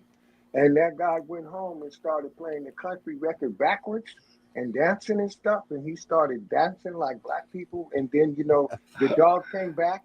His old lady that ran off with his best friend, they both came back and apologized and everything. I don't know, man. There's some stories out there about this kind of thing. That's exactly how all country songs end. Or if you reverse the record, like you said, they go back in reverse order. You get back your house, your dog, your wife, your pickup, and your drive. Job calls you up and they ask you where you've been, come to work. Oh man, who is that? Who is that guy? What's his name? Darius. Oh, I love this guy. See, he's a Darius Rucker. Yeah, I love when he does that video with the Duck Dynasty boys. That shit. That looks like some racist bullshit going on up in there, man. I'm fucking not kidding you, man.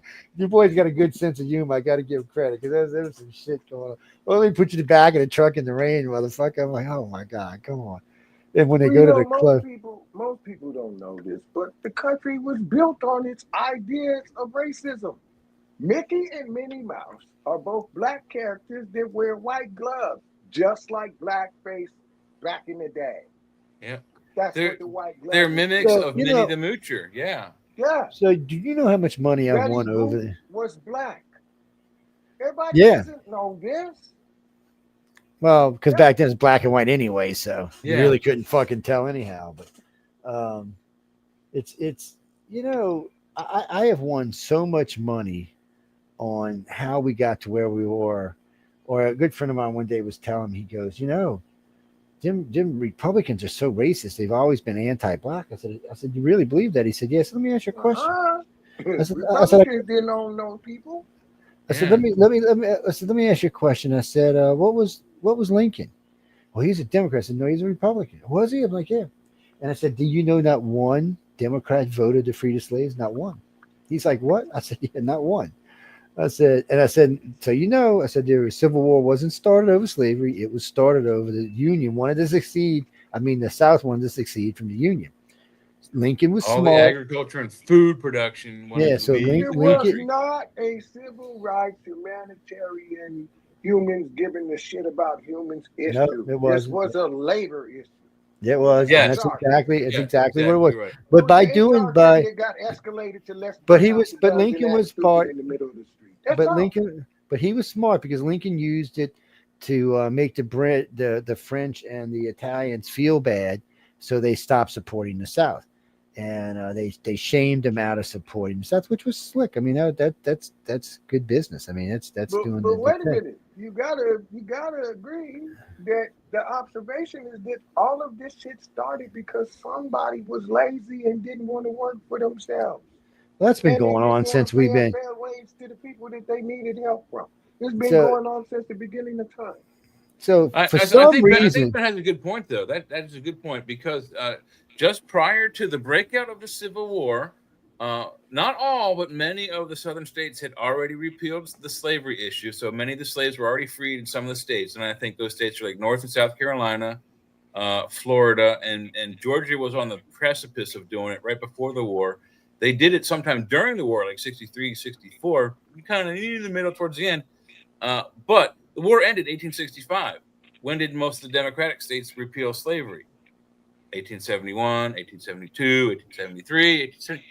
5-6 years after the effect of the No, war. and And so some if it was was about actually slavery, longer than why that. did all the Democratic states, all the northern states, keep their slaves in indentured servitude for another 5-6 years? Do the math. Is the Democrats had control of this information since back then all the way till now. The Republicans have turned it around. But anyway, so you've got that, and then you come up to let's vote Congress now and start doing rights. 13th, 14th, and 15th Amendments. That's the right to be free. It's the right to vote, the right to assemble. All the important shit that everybody else in the country had normally were now up to vote. The Republicans put them up. It was 100% passed by the Republicans with no Democratic votes. Not one. Not one Democrat voted to give blacks the right to vote, or to be free, or to assemble anywhere they felt like it, or to enter any property that they wanted to enter, or to give women the vote. I believe they also were against the woman vote. Yeah, but the woman vote came separate. That came at a different time. Separate and way later. But I mean, it's just similar. But issue. Anyway, so then you've got that. But since the Democrats couldn't win there, the Democrats created Jim Crow. So now you got Jim Crow, which was a good way to slow down the progression of what was going on from the Republicans. But even that wasn't enough, so they created the KKK. Knowing what I know about history, I have never been understand how any person could vote for a Democrat, whatever fucking color you are. Mm-hmm. I mean, they pretty much have been anti-freedom in this country for as long as I can remember. It's kind of scary. They're also anti-Semitic. It requires a certain amount of naivete, and it requires a fear-based thinking mechanism that will always work because people will do your homework for you. Yes, and that's what I think that's part of what the media does for those guys. Look, anytime you got to run something, you need a boogeyman that you're going to protect everybody from. Okay, and sometimes when there's no boogeyman, for you to be able to create, you have to fabricate one. You got to create one. So Yes, sometimes you're the good guy and the bad guy. You're both the villain and the victim. What are you talking about, Johnny? Oh, you mean what Trump Very has done? So the lowest unemployment rate for blacks and Hispanics in the history of the country was under Trump in 2016. Yeah. The lowest ever. And it's ever that way this year in this administration as well. Lowest. Well, yeah, unemployment's only 4% right now. So yeah. And I think inflation's around the same, 3.8, something like that. I think Vice President what's his face, the young kid, he said it was 3.9 in his interview this afternoon. The young kid. My God! Let me ask the question this way: presidents who were players, including Donald Trump, Clinton was having fellatio under the desk at work. Yes. Black people felt like, wow, when he feels good, he sets policy that's good for us. Okay. Donald Trump, you claim, has the lowest rate of unemployment. What do the people in America think about that? Because he's just as controversial, maybe even more than Clinton ever was on the world stage, even more so. But he's in a different way, though. Clinton was in trouble for different things, and now Clinton's in real trouble over the Epstein stuff. Looks like he's going to get indicted. Looks like Hillary might get indicted too. So why can't they just let that go? The man clearly looks like he was doing the job that somebody sent him to do. He wasn't as bright as they claimed he was. He's no hedge fund manager. I know what those guys. Well, actually, you know what's funny about all of this? This is all. Wasn't that brilliant? Come on. But this is all in the Democrats. So Epstein was definitely favored Democrats. There's no doubt about that. That's the majority of his client list was Democrats. But what's so funny about this is the Democrats had this stuff because he died under Trump. He was actually Trump was in charge when he died. And but anyway, it was all COVID and everything. But anyway, Joe Biden had all this material for 4 years. Now the judges in charge of the case, one was an Obama judge, one was a Clinton judge. So at any point, if there was anything in there that would have hurt the Republicans, you would have bet your ass the Democrats would have used it because they were Yeah. trying everything they could to keep Trump out. Anything hurting the Democrats should still be You hit. know what I think? Here's my theory, Joe Montaldo. My theory is that there was more stuff in there that they could use for leverage and make moves with, okay, that was in their favor when they waited against telling on the Democrats. So they decided not to tell because they could use the fact that they weren't But what going I'm to tell. saying They is could that, make all kinds of cool stuff happen. but what I'm saying is if there would have been any, because the Democrats had this for 4 years. So Right, they, so you what know, did they they knew what sit was on in it it. for? So It was the leverage reason, for something. not one time did they say anything. They didn't even say anything about it. They just kind of put it to the wayside. And the main reason why Do is you what I really said. believe that? No, Yes, do you really believe because that the they didn't main say, reason look, why. we got you, and this is No, what because we they want for already our had side? these people. These people were already compromised. This is people like, what's the guy that had the volleyball in his hand? You know, to put the blood on it. Shit, what is his name? Tom Hanks, Wilson. Tom Hanks. He's on the list. Barack Obama's on the list. Bill Clinton's on the list. Almost everybody on the Epstein list is a Democrat. There's no way they were putting that list out. And since Trump wasn't on the list, it was a waste of time to put it out because it would only hurt them. It wasn't going to help them. Now, one of the girls said that Clinton used to pick her up and fly to Germany when she was 13, and she would give him special place massages. Her words. He may be going to jail. Yeah, and what is the statute of limitations on statutory rape of a minor? None. There are There's no statutes. none. There are no statutes of limitations in sex American law crimes. for crimes that you have not yet been charged with. So you could be 99 and she could be 70 something, and they bring her into court and go, "What happened?" And she tells her version of what happened. There's no. I could kill you, and if I stayed hidden for 20 years, there's nothing they could do me, even if they found out. There is a statute of limitations, but on certain crimes there is. Yeah, on sex crimes there is not. There is no statute. There used to be, but they took it off. The sex side, and then we're talking about capital crimes, then, right? No statute of limitations on any capital crimes at the federal level. Well, yeah, at the federal level, you know, it even gets squeakier when you get into the Fed stuff. So if you commit a first degree, but regardless, they had this. So let's see.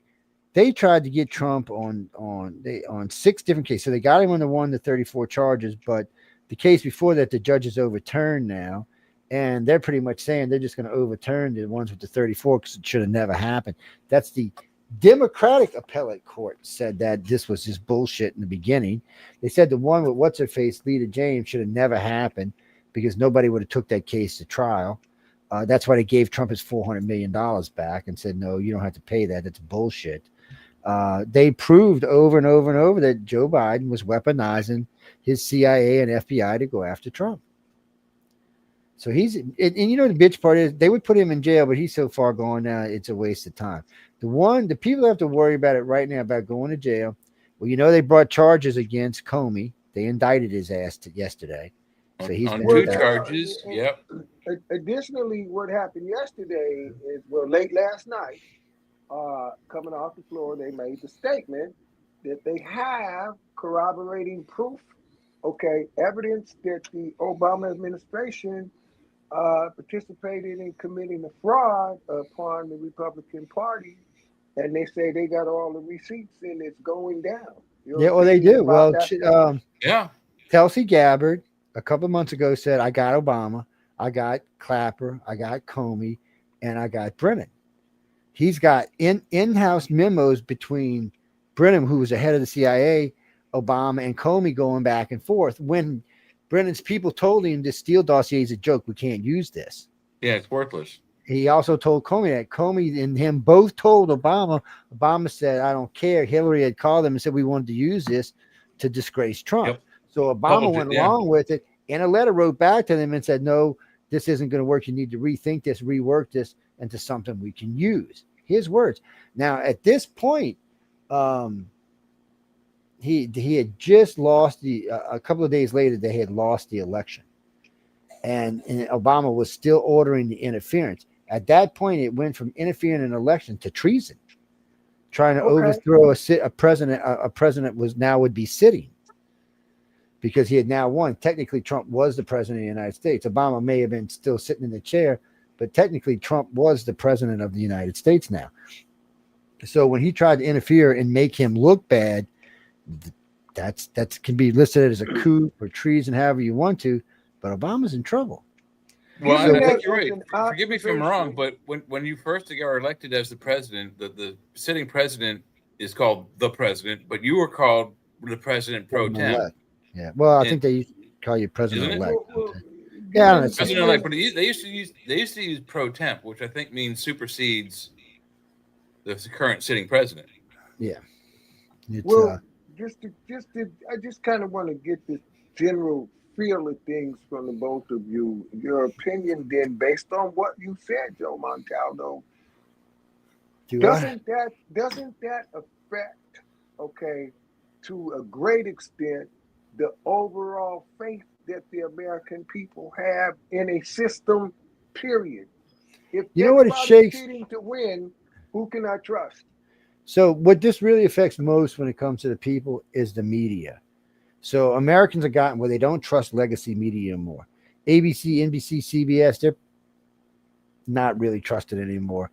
Fox, for some reason, is the most trusted cable or non-cable news network. I don't know why. They're also the largest next to BBC World, which is the largest network ever to exist. But do they have a legal obligation to the American people to report the absolute fact of a matter? So they actually do. So let me one way or the other. No, so let me explain how this works. So if you're cable news, you can say whatever the fuck you want. Cable news is considered entertainment news or opinion news. News. Yeah, it's not considered real news. Now, the evening news is goes under journalistic standards from the FCC. Yeah, so there's actually rules they have to ABC follow. National News, NBC National News, so all have to go by FCC standards. They can't intentionally lie or defraud. There's a lot of stuff they can't do, or they can lose their license. So they skate. And local news, very thin ice. Local news does whatever the fuck local news wants to do usually, but they usually stay within the guidelines of whoever their network happens to be. Yeah, they tend to follow the same format as their parent station. They may not always agree with what they say, but a lot of times they'll be somewhere close to it. But so fairness in the game, or stepping over the lines of what is considered conventional and acceptable in business practices in America today, Donald Trump threatens the FCC clearance and license of an entire network, and it works. They fire a major asset. Well, I don't think that's just message there, though. I think the message. But none of that actually happened. It did. But I think the clear message is he's trying to get the FCC to work with him, that any entity that says something negative about him has their license pulled, and that is censorship. Okay, first off, that was pulling your chain. I can't even believe anybody took that serious. More importantly is he said this when he said that, well, I don't run the FCC, so you'd have to talk to them. He doesn't have that power. More importantly, Kimmel, who got his ass canned and got put back, no one from the Trump administration called the FCC on him. Nobody bothered at all. He was pulled by the station. Yeah, Disney. Sinclair said something to Disney. Disney pulled him for lying. The FBI had already said that the shooter had been radicalized left. He wasn't a MAGA. Here comes Jimmy Kimmel out there trying to tell the world a week later that, oh no, this guy was a radical MAGA. Well, no, he wasn't. He was living with a transvestite in the middle of transition, and even his parents said he had gone hardcore radical left when he decided he didn't want to become a Mormon. And he didn't want to go through he won a scholarship, a full ride, and went one semester and quit. He got with this guy girl thing. I think he lost it when he got with this guy girl thing and had sex with a guy and realized he liked it and didn't know how to cope with it. The suspicion is that the indoctrination happened in that first semester. That's where the radicalization began. So anyway, Kimmel overstepped his bounds. Now they're going to all let him back on air eventually, but the problem for Kimmel is... Oh, he's back on full now. The problem for Kimmel is I don't think he's got the ratings to stay. Well, I think he had to do a Okay. retraction too. If he hasn't yet, he's going to have to do a retraction. So I don't know what's going to go on, how long it's going to last for, but I did hear a bunch of Christians say they may not be going to Disney this year. So Disney's There got you something go. to think about. The majority of people who go to theme parks are not liberals. They're conservatives. And Disney found out the hard way with Snow White that that's how it is. They went all woke on, they went woke on the last Snow White. It didn't even pay for itself. They're not going That's to. interesting. I wonder if anybody over at Disney ever pondered why are we making Snow White and the Seven Dwarfs, The Little Mermaid, Cinderella every 20 years, okay, circa that genre? Why are we doing that? That's a good What are question. the ideas that are being promoted? What does Disney stand for? What's its legacy? But What's its ideology? but even that's a good point, because you see Christmas things are the same ones they had 50 years ago. They're still playing. So Disney, for some reason, feels a need to remake something that was already a success. Does make little sense. And when it comes to changing stuff, so like the elves, they didn't use real people. That pissed off all kind of people. That was 7 jobs that they could have gave to somebody. They decided to use CGI. Yeah. And then the actress was so nuts that it wasn't even funny. Even I mean, they made it incredibly woke, but this actress was so woke on her own that she was going out saying just incredibly stupid shit. Disney fired her. Well, they got some. I don't know what kind of weed they're smoking over there, but They're getting the bad shit. I know we don't get our stuff from the same dudes, because I mean, nobody had an answer when I said, well, but like, why do you want to make the hip hop version of Aesop's Fables? What's so important about the message? Yeah, I don't know. Well, I gotta ask this. The rap version of The Little Mermaid. What is the message that's inside of that? It's such a big deal that you ain't come up with nothing new. You just keep on regurgitating the same. That's the other problem. They've run out of ideas. With some new stuff. It ain't like you broke. COVID taught us a lesson. So a lot of us had already been saying this, that we seem to have been losing our imagination because we keep regurgitating shit. Well, COVID came and proved to us that yes, we did, because people after less than a year couldn't find anything they wanted to watch anymore. As well as I do, there's billions of shows out there, but still everybody was the like, viewers are trained to the pitch of what's going on in the world. Come yeah, on, but it wasn't just that. It wasn't just that, but it wasn't but it was more than that. It was more than that. So in times of peace, we make movies about war. In times of war, we make movies about home. But we make far more than that these days. I mean, we have DC and Marvel and all this stuff running around. But we're still regurgitating a lot of stuff. Made 8 movies a year. 8 movies. Who makes 8 movies? There was a time when what you know to be Hollywood made 8 movies a year. This is pre-internet, pre-high-tech. At the end of the day, after all of those meetings at all of those high-powered places and all of this, hyped up Hollywood stuff and all of the stuff that goes in your imagination and all the stuff. At the end of that, in 365 days, 4 companies made 2 movies apiece.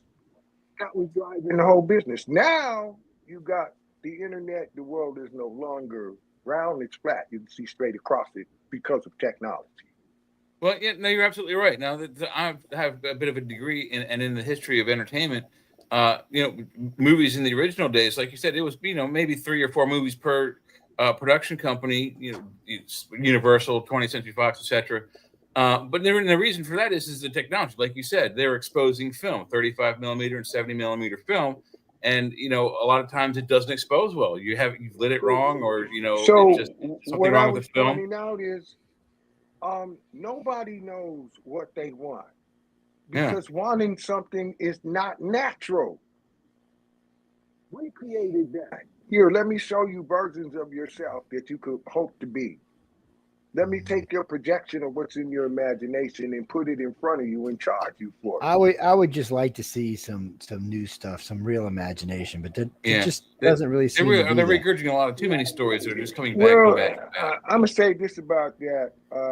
Cass Warner was a good friend of mine. She's one of the granddaughters of the founding Warner Brothers. Now, she wrote this book called Hollywood Be Thy Name that explains that the movie business was really a hustle. Okay, it was the Warner Brothers. They had this thing sitting on 3 legs called the Nickelodeon machine. The guy go down to the corner. He's got the Nickelodeon machine. There's nothing in there but nude girls. There's another guy on the other end of the block that's really literally going, hey, you want to see a picture of a naked lady?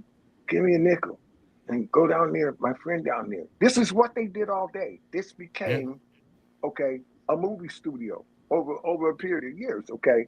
So that's not inaccurate. Yeah, absolutely. So then what's the whole thing based on? Thank you. The almighty dollar. There's no education. There's no promotion. There's no all of the shit that people came up with over the years. Oh, we're not represented. What do you mean you're not represented? This is our hustle. You want to be represented? Represent yourself. Yeah, get out there and do it. But anyway, I know we got to get out of here. Jesse, we still had like 15 things to talk about tonight, but we'll do them another night. No, I'll tomorrow also. So I'll be here. So when are you coming back? Wait, hold on. Wait, give me a second. I'll tell you. So, look, guys, I'll be here tomorrow from 4 to 6 on the Arthur's Quill. Be sure to come by and check it out. John's in, I was going to say Santa Fe. John's in Salt Lake City, Utah for Fan X. Oh. And so he'll be stopping by and hanging out. And we have Mark Leslie. He is a publisher and author out of Canada. He'll be with us as well. He's also at the conference down in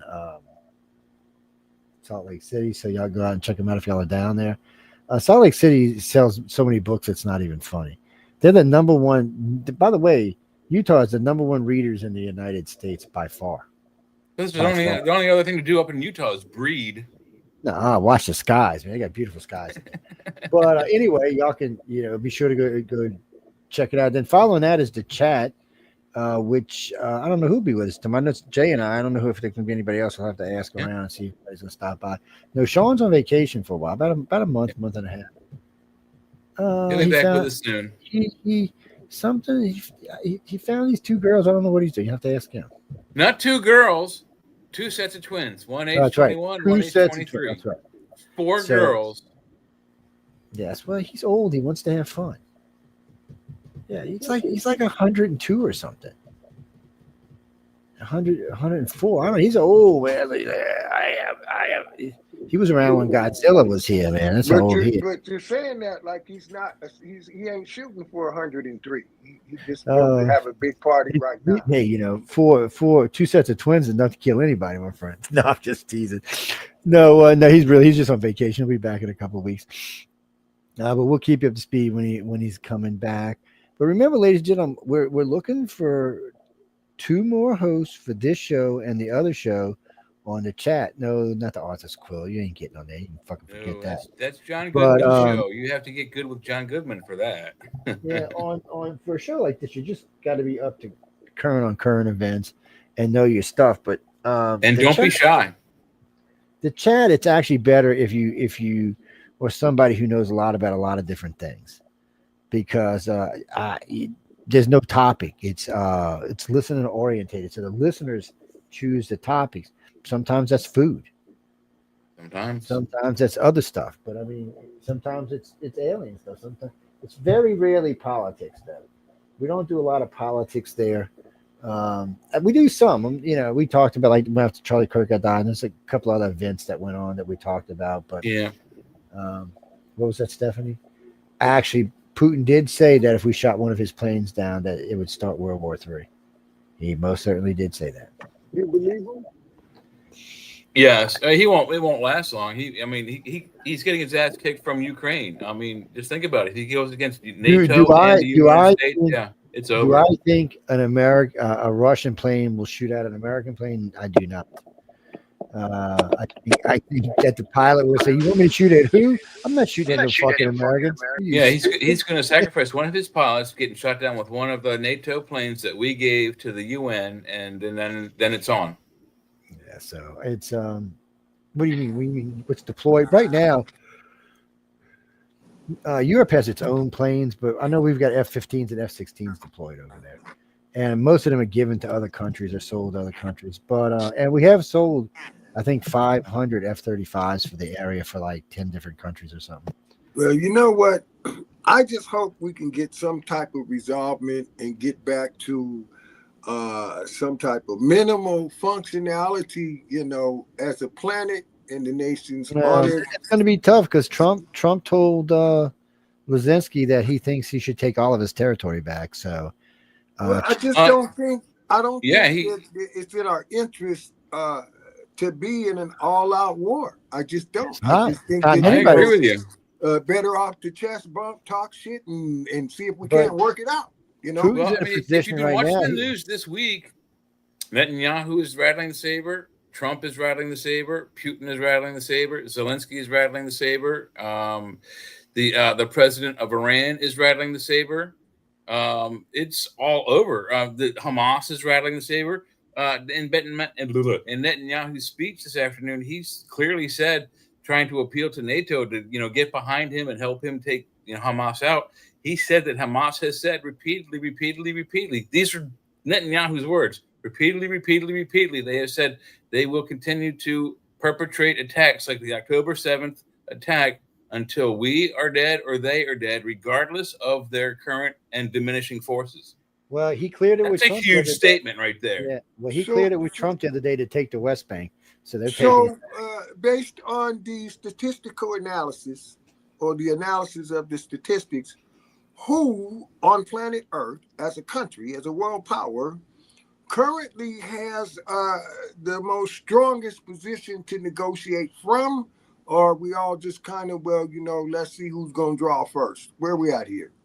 Well, I think the negotiations are off the table because Trump, not only has he been rattling the saber against Russia and egging Ukraine on, he's also said in response to Netanyahu's response about taking Gaza over, Trump has clearly said this afternoon or earlier this week he will not allow it. He will not allow Netanyahu to continue to. He said it's time for it all to end. So that sounds to me like, boom, let's end it with nuclear force. I know we went past time about 20 minutes ago, but I'm just curious, where you guys are intellectually. I mean, we as a country have a history of being a warring nation. So what matters at this point is, do we have all of our artillery out so we can shoot back, or are we planning on shooting first? Think of it this way. Calling us a war nation really isn't a correct statement. We're more like a policing nation. Yes, we didn't want to get into World War II. They drug us into World War. They drug us into World War I. They drug us into fucking Vietnam. In the Korea, we don't. We like the Middle East. I always thought LBJ wanted to be in the dope business. That's why he got us into that shit. No, we got into it because, well, in one case they attacked fucking Pearl Harbor, in the other case they sink one of our ships. It's no, two cases. It's a World War I. They sunk the Lusitania outside of France. The Germans did that, got us into World War I, and then World War II. Pearl Harbor, Japanese started that one with us. Although Germany started the war initially, Japan got us into it. Yeah, and then Vietnam, it was another ship. It was a military ship this time, not a civilian ship disguised as a military ship, bringing military aid to the war, which is why we got into war. Lusitania, it wasn't just a civilian ship; it had military stuff on it from us to France. But anyway, so they attacked one of our ships in the. I forget the name of the bay, but in Vietnam, and that started us in the Vietnam War. Okay. It's damn assholes. It's the Gulf of. I got it. It's the Gulf of Tonkin incident. That's what got us into into Vietnam. Gulf of Tonkin. It's so it's in the end, and that's one of the things Trump said to Europe just recently.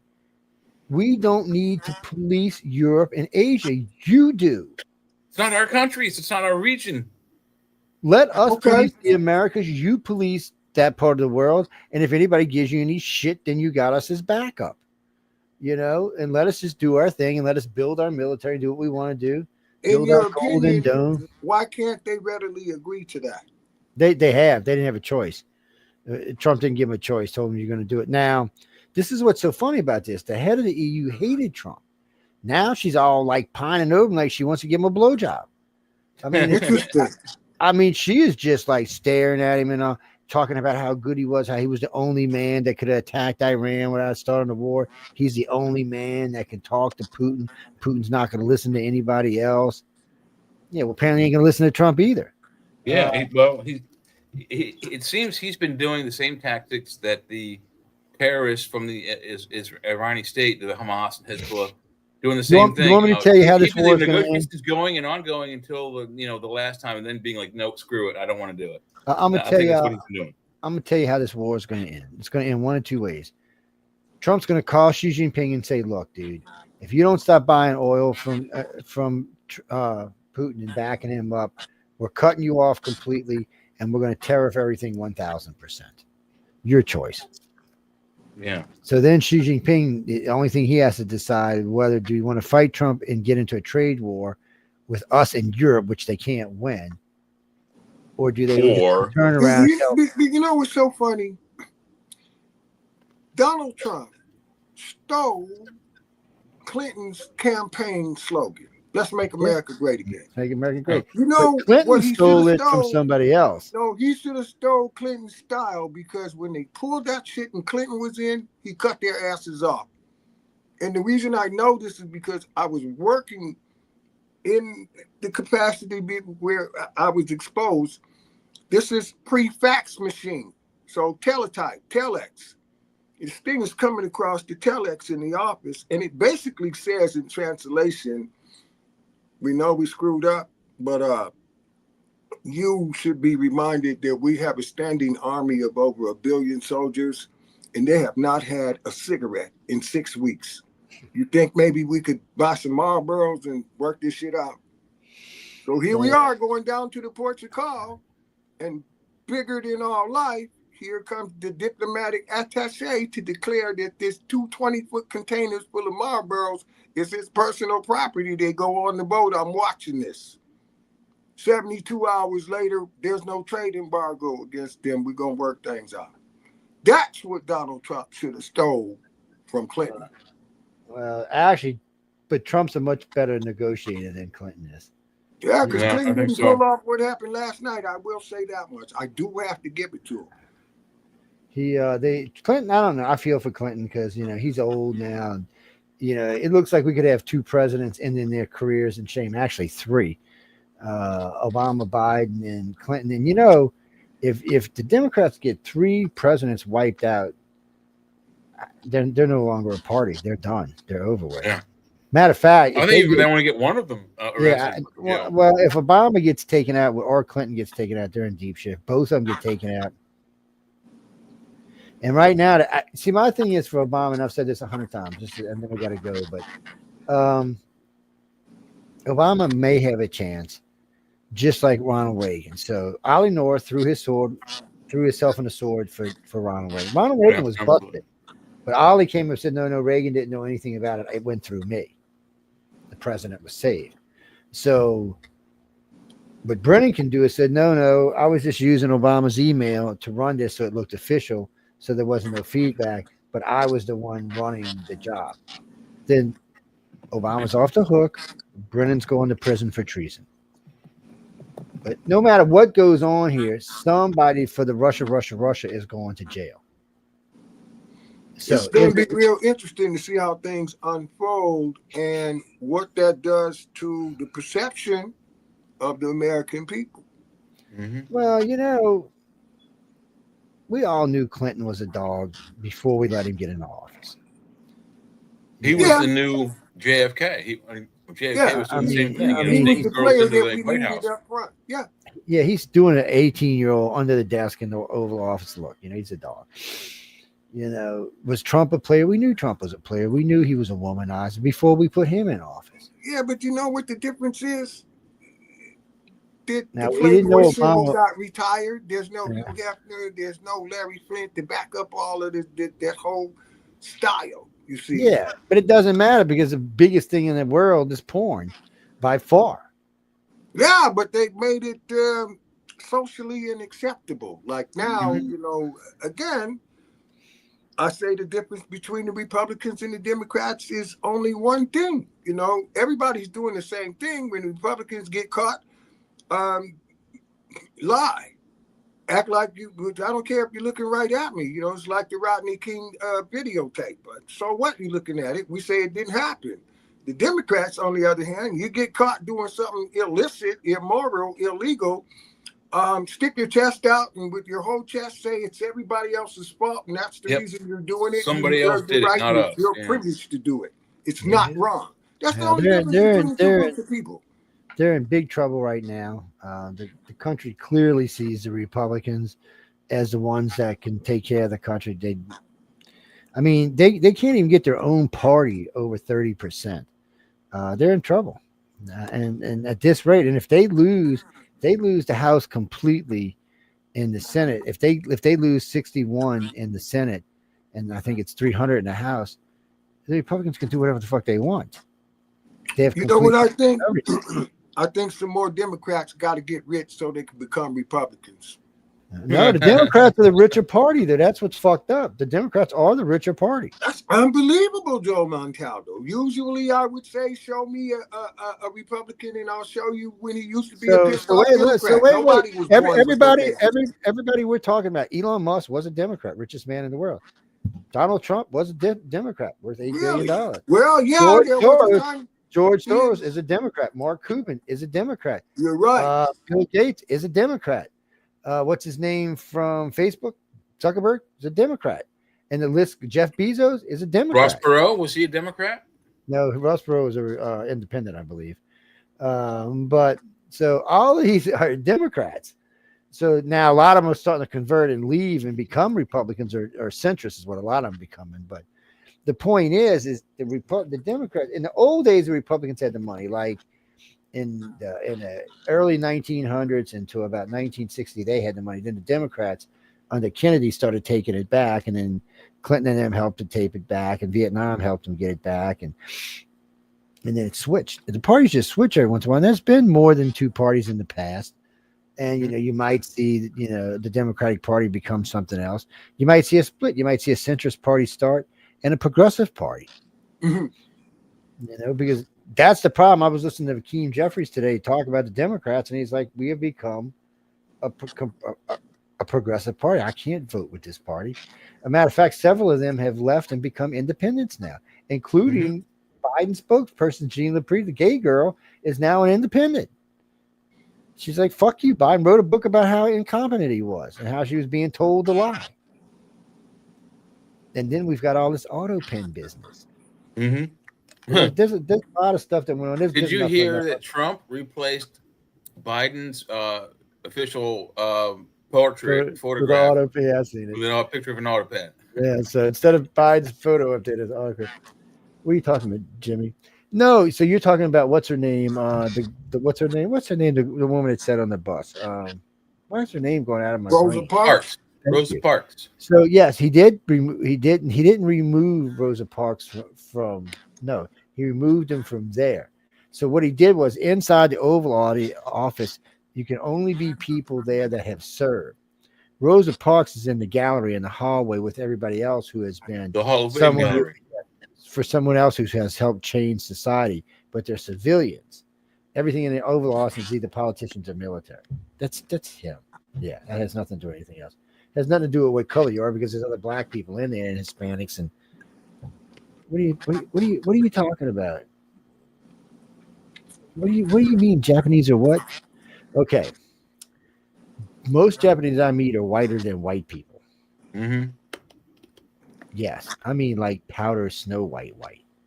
And some Japanese don't think they're white enough, so they apply makeup to make themselves even whiter. Yes, they're the true white people. them and the ones that live in the Scandinavian countries. In the United States, there's no white people in the United States. I'm sorry. there are shades of color of white in the United States. Yeah, and it White starts with people, there's peach. they don't really have any white people in the United States now. Yeah, there's just multiple shades of color. Well, no, so all right, real quick. But when I was a kid, I used to meet people. One of the schools I went to had a lot of people from Africa in. So when I met them, Africans from Africa are much different than black people from the United States. So they're just different kind of people, and they look different. They look different because blacks in the United States have been westernized, for a lack of a polite way of saying it, and blacks from Africa have not, and they have different accents. Sometimes it's British, sometimes accents, it's African. speak different languages. They're built differently. What do you mean? Well, generally they're much darker. You know what's funny? I made two black guys in a Kmart in Washington D.C. turn red. It was the fucking funniest thing I've ever seen. These two big monster guys, right? Speaking, not Swahili. What was it? They were from Kenya, so they're just speaking back and forth. And I walked up in between them. I looked up at these two big bastards and I said, you know, sometimes other people know your language. They turned, because I don't know what they were talking about, but they turned red like the stripes on that fucking flag, man. I mean, their face glowed up red. I was laughing. And he said, "Oh, we didn't mean to offend you." I said, "You didn't offend me. Don't worry." I have no idea what the fuck they said. I did that one time too. My friends and I, we found a note. We used to skip school, and we for like 2 years we skipped this one fifth period class every day. We go to my friend's house and drink his older brother's beer because we were teenagers. We couldn't get it. And after like the second year, we were seniors in high school, and the one time his brothers and sisters, older brothers and sisters, came home while we were there drinking their beer. They came in and started yelling at my best friend in Vietnamese. I knew it was whatever they were saying, it was bad. And at some point, the older brother said something, and just it caught my brain. And I looked up and I went, "Yeah, Kiet." That was my friend's name, Kiet. I was like, "Yeah, Kiet."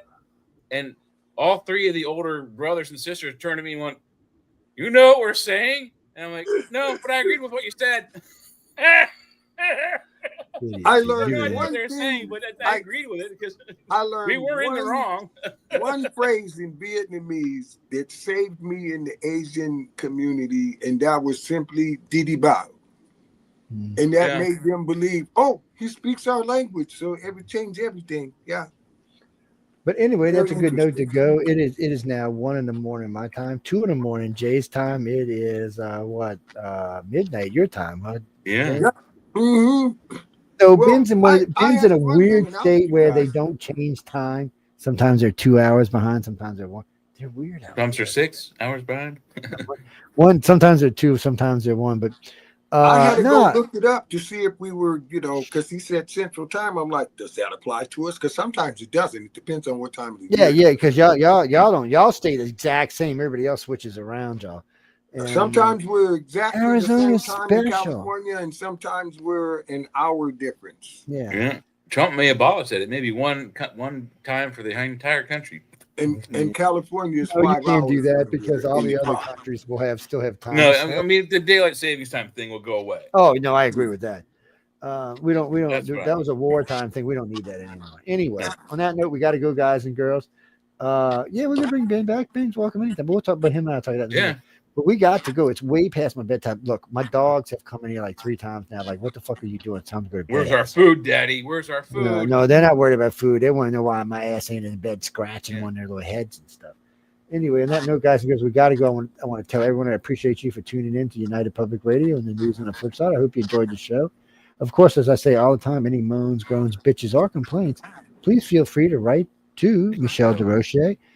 She loves all y'all. She loves hearing from y'all. She says it's so nice, especially when y'all send her emails at 3 o'clock in the morning and shit. She just loves that. And say bad things about me and Joe. She loves that. Yes. Well, that's like the other day, real quick. The other day, lady said she was going to get me fired. She said, "Well, I need the boss's name so I can get you fired." I said, "Really?" I said, "Well, I'll tell you who you can talk to." I said, "The station manager is Michelle DeRoche. Please tell her that Joe told you to fire his ass because he's a mean asshole, and he was particularly mean to your dumb fucking ass." and so she's like, "Well, I recorded that. I'm going to play it for us." I said, "Feel free." And then a couple of days later, she was in on some other show talking about it, saying, and I remember the guest goes, "But Joe, don't you own the network?" And the woman was like just yelling away, and then she just stopped. And she said, well, you don't own the network. That guy, Joe Montaldo, owns the network. And the guest just starts laughing. The guest is like, ma'am, this is Joe Montaldo. Do you see the name and the little And black yeah, box you can right clearly there? see there's my name. And There it is. So just goes to show people are morons. But we got to go, guys and girls. So thank you again for tuning in United Public Radio News on the Flip Side. I'll be here on the Author's Quill tomorrow, and we'll be back for the chat tomorrow night. If you have any good topics you want to talk about on chat, just let one of us know, and we'll bring them in with tomorrow. us. For you Pal Talk people, hopefully I'll have the Pal Talk. I'll try to remember to put it back on. That way we can have it open, and maybe we get some of you people in there. And, well, if, when we're not there, nobody wants to come, so we got to get it open so people start hanging out in there. But again, I want to tell everybody, enjoy the morning. Have a fucking wonderful Saturday. Of course, if you're our friends over there in Australia, I hope you're having an early Sunday. And for my friends in London right now, what is it? It is 7 a.m. So happy morning. Yeah, they're time. about 7 hours ahead of us, aren't they? Chip, cheerio, people. Have a cup of tea. At this time of the morning, you should really have coffee. I mean, tea's great, but you really should have some coffee. I would recommend some black silk. It's really, really good. It's fabulous coffee, kind of potent. You couldn't drink what my favorite coffee is. It's a rich Colombian You made it blend. sound like I want some. Can you send me some? It's good. Next time they send me a batch, I'll send you some. They're some. one of our sponsors on the network. And but we got to go. Now, ladies, if you want coffee that will grow hair on your chest, it's called Coffee and Chicory made by CD. It's a local company in New Orleans. Well, several coffee companies are local in New Orleans. But it's a coffee and chicory, and they serve it at like Cafe du Monde with the beignets. So what they do is they pour half coffee, half steamed milk. Because if they don't, you cannot drink it. It would be like drinking fucking tar. Why would women want hair on their I'm going to interrupt chest? you, Joe Montaldo, because see, you start talking about the coffee and you start sounding like Barry White. Damn it, I want some of the coffee. You making it sound sexy. Coffee's good, baby. Coffee's Yeah, but he's good. trying to sell it by telling the girls it'll grow hair on their chest. Why would the girls want hairy chestises? I don't like that. Hey, some of them girls might want some hair. No, he's appealing to them lesbian girlfriends of his so they can rub their own chest. And hey, you look for you guys that have light amounts of hair. It's good for y'all. Unfortunately, don't grow it on your head. I don't know why. Hey, but look, I know we gotta go. We do gotta go. We Anybody gotta who's get out. stuck awake, if you're staying awake all night and you just don't have nothing to do or you want something to do, I'm on MusicStalkRadio.com interviewing rock stars and celebrities 24/7 and playing the good music. So I hope to be back here again with Joe Montaldo and friends. We're going to see how things are going to work out. Every now and him and his partner will get up there and do a little Chippendale number, man. Hey, girls, I'm just saying, Yeah, I get 15% of the tips here now, but Yeah, if you want the brass pole, though, you have to wait for Sean to return from vacation. Otherwise, I mean, he's the only guy on the network that has the brass pole in his room. So yes, he can swing that pole too, baby. Ooh, the white lady he pulls in a good 2 or 3 bills a night. Now, don't be starting nothing, Joe. My place here in Phoenix, it's right next door to the oldest strip club in the state. Oh, Lord. See, that gets you in all kind of trouble right there. Sounds like a place we need to go visit, Joe.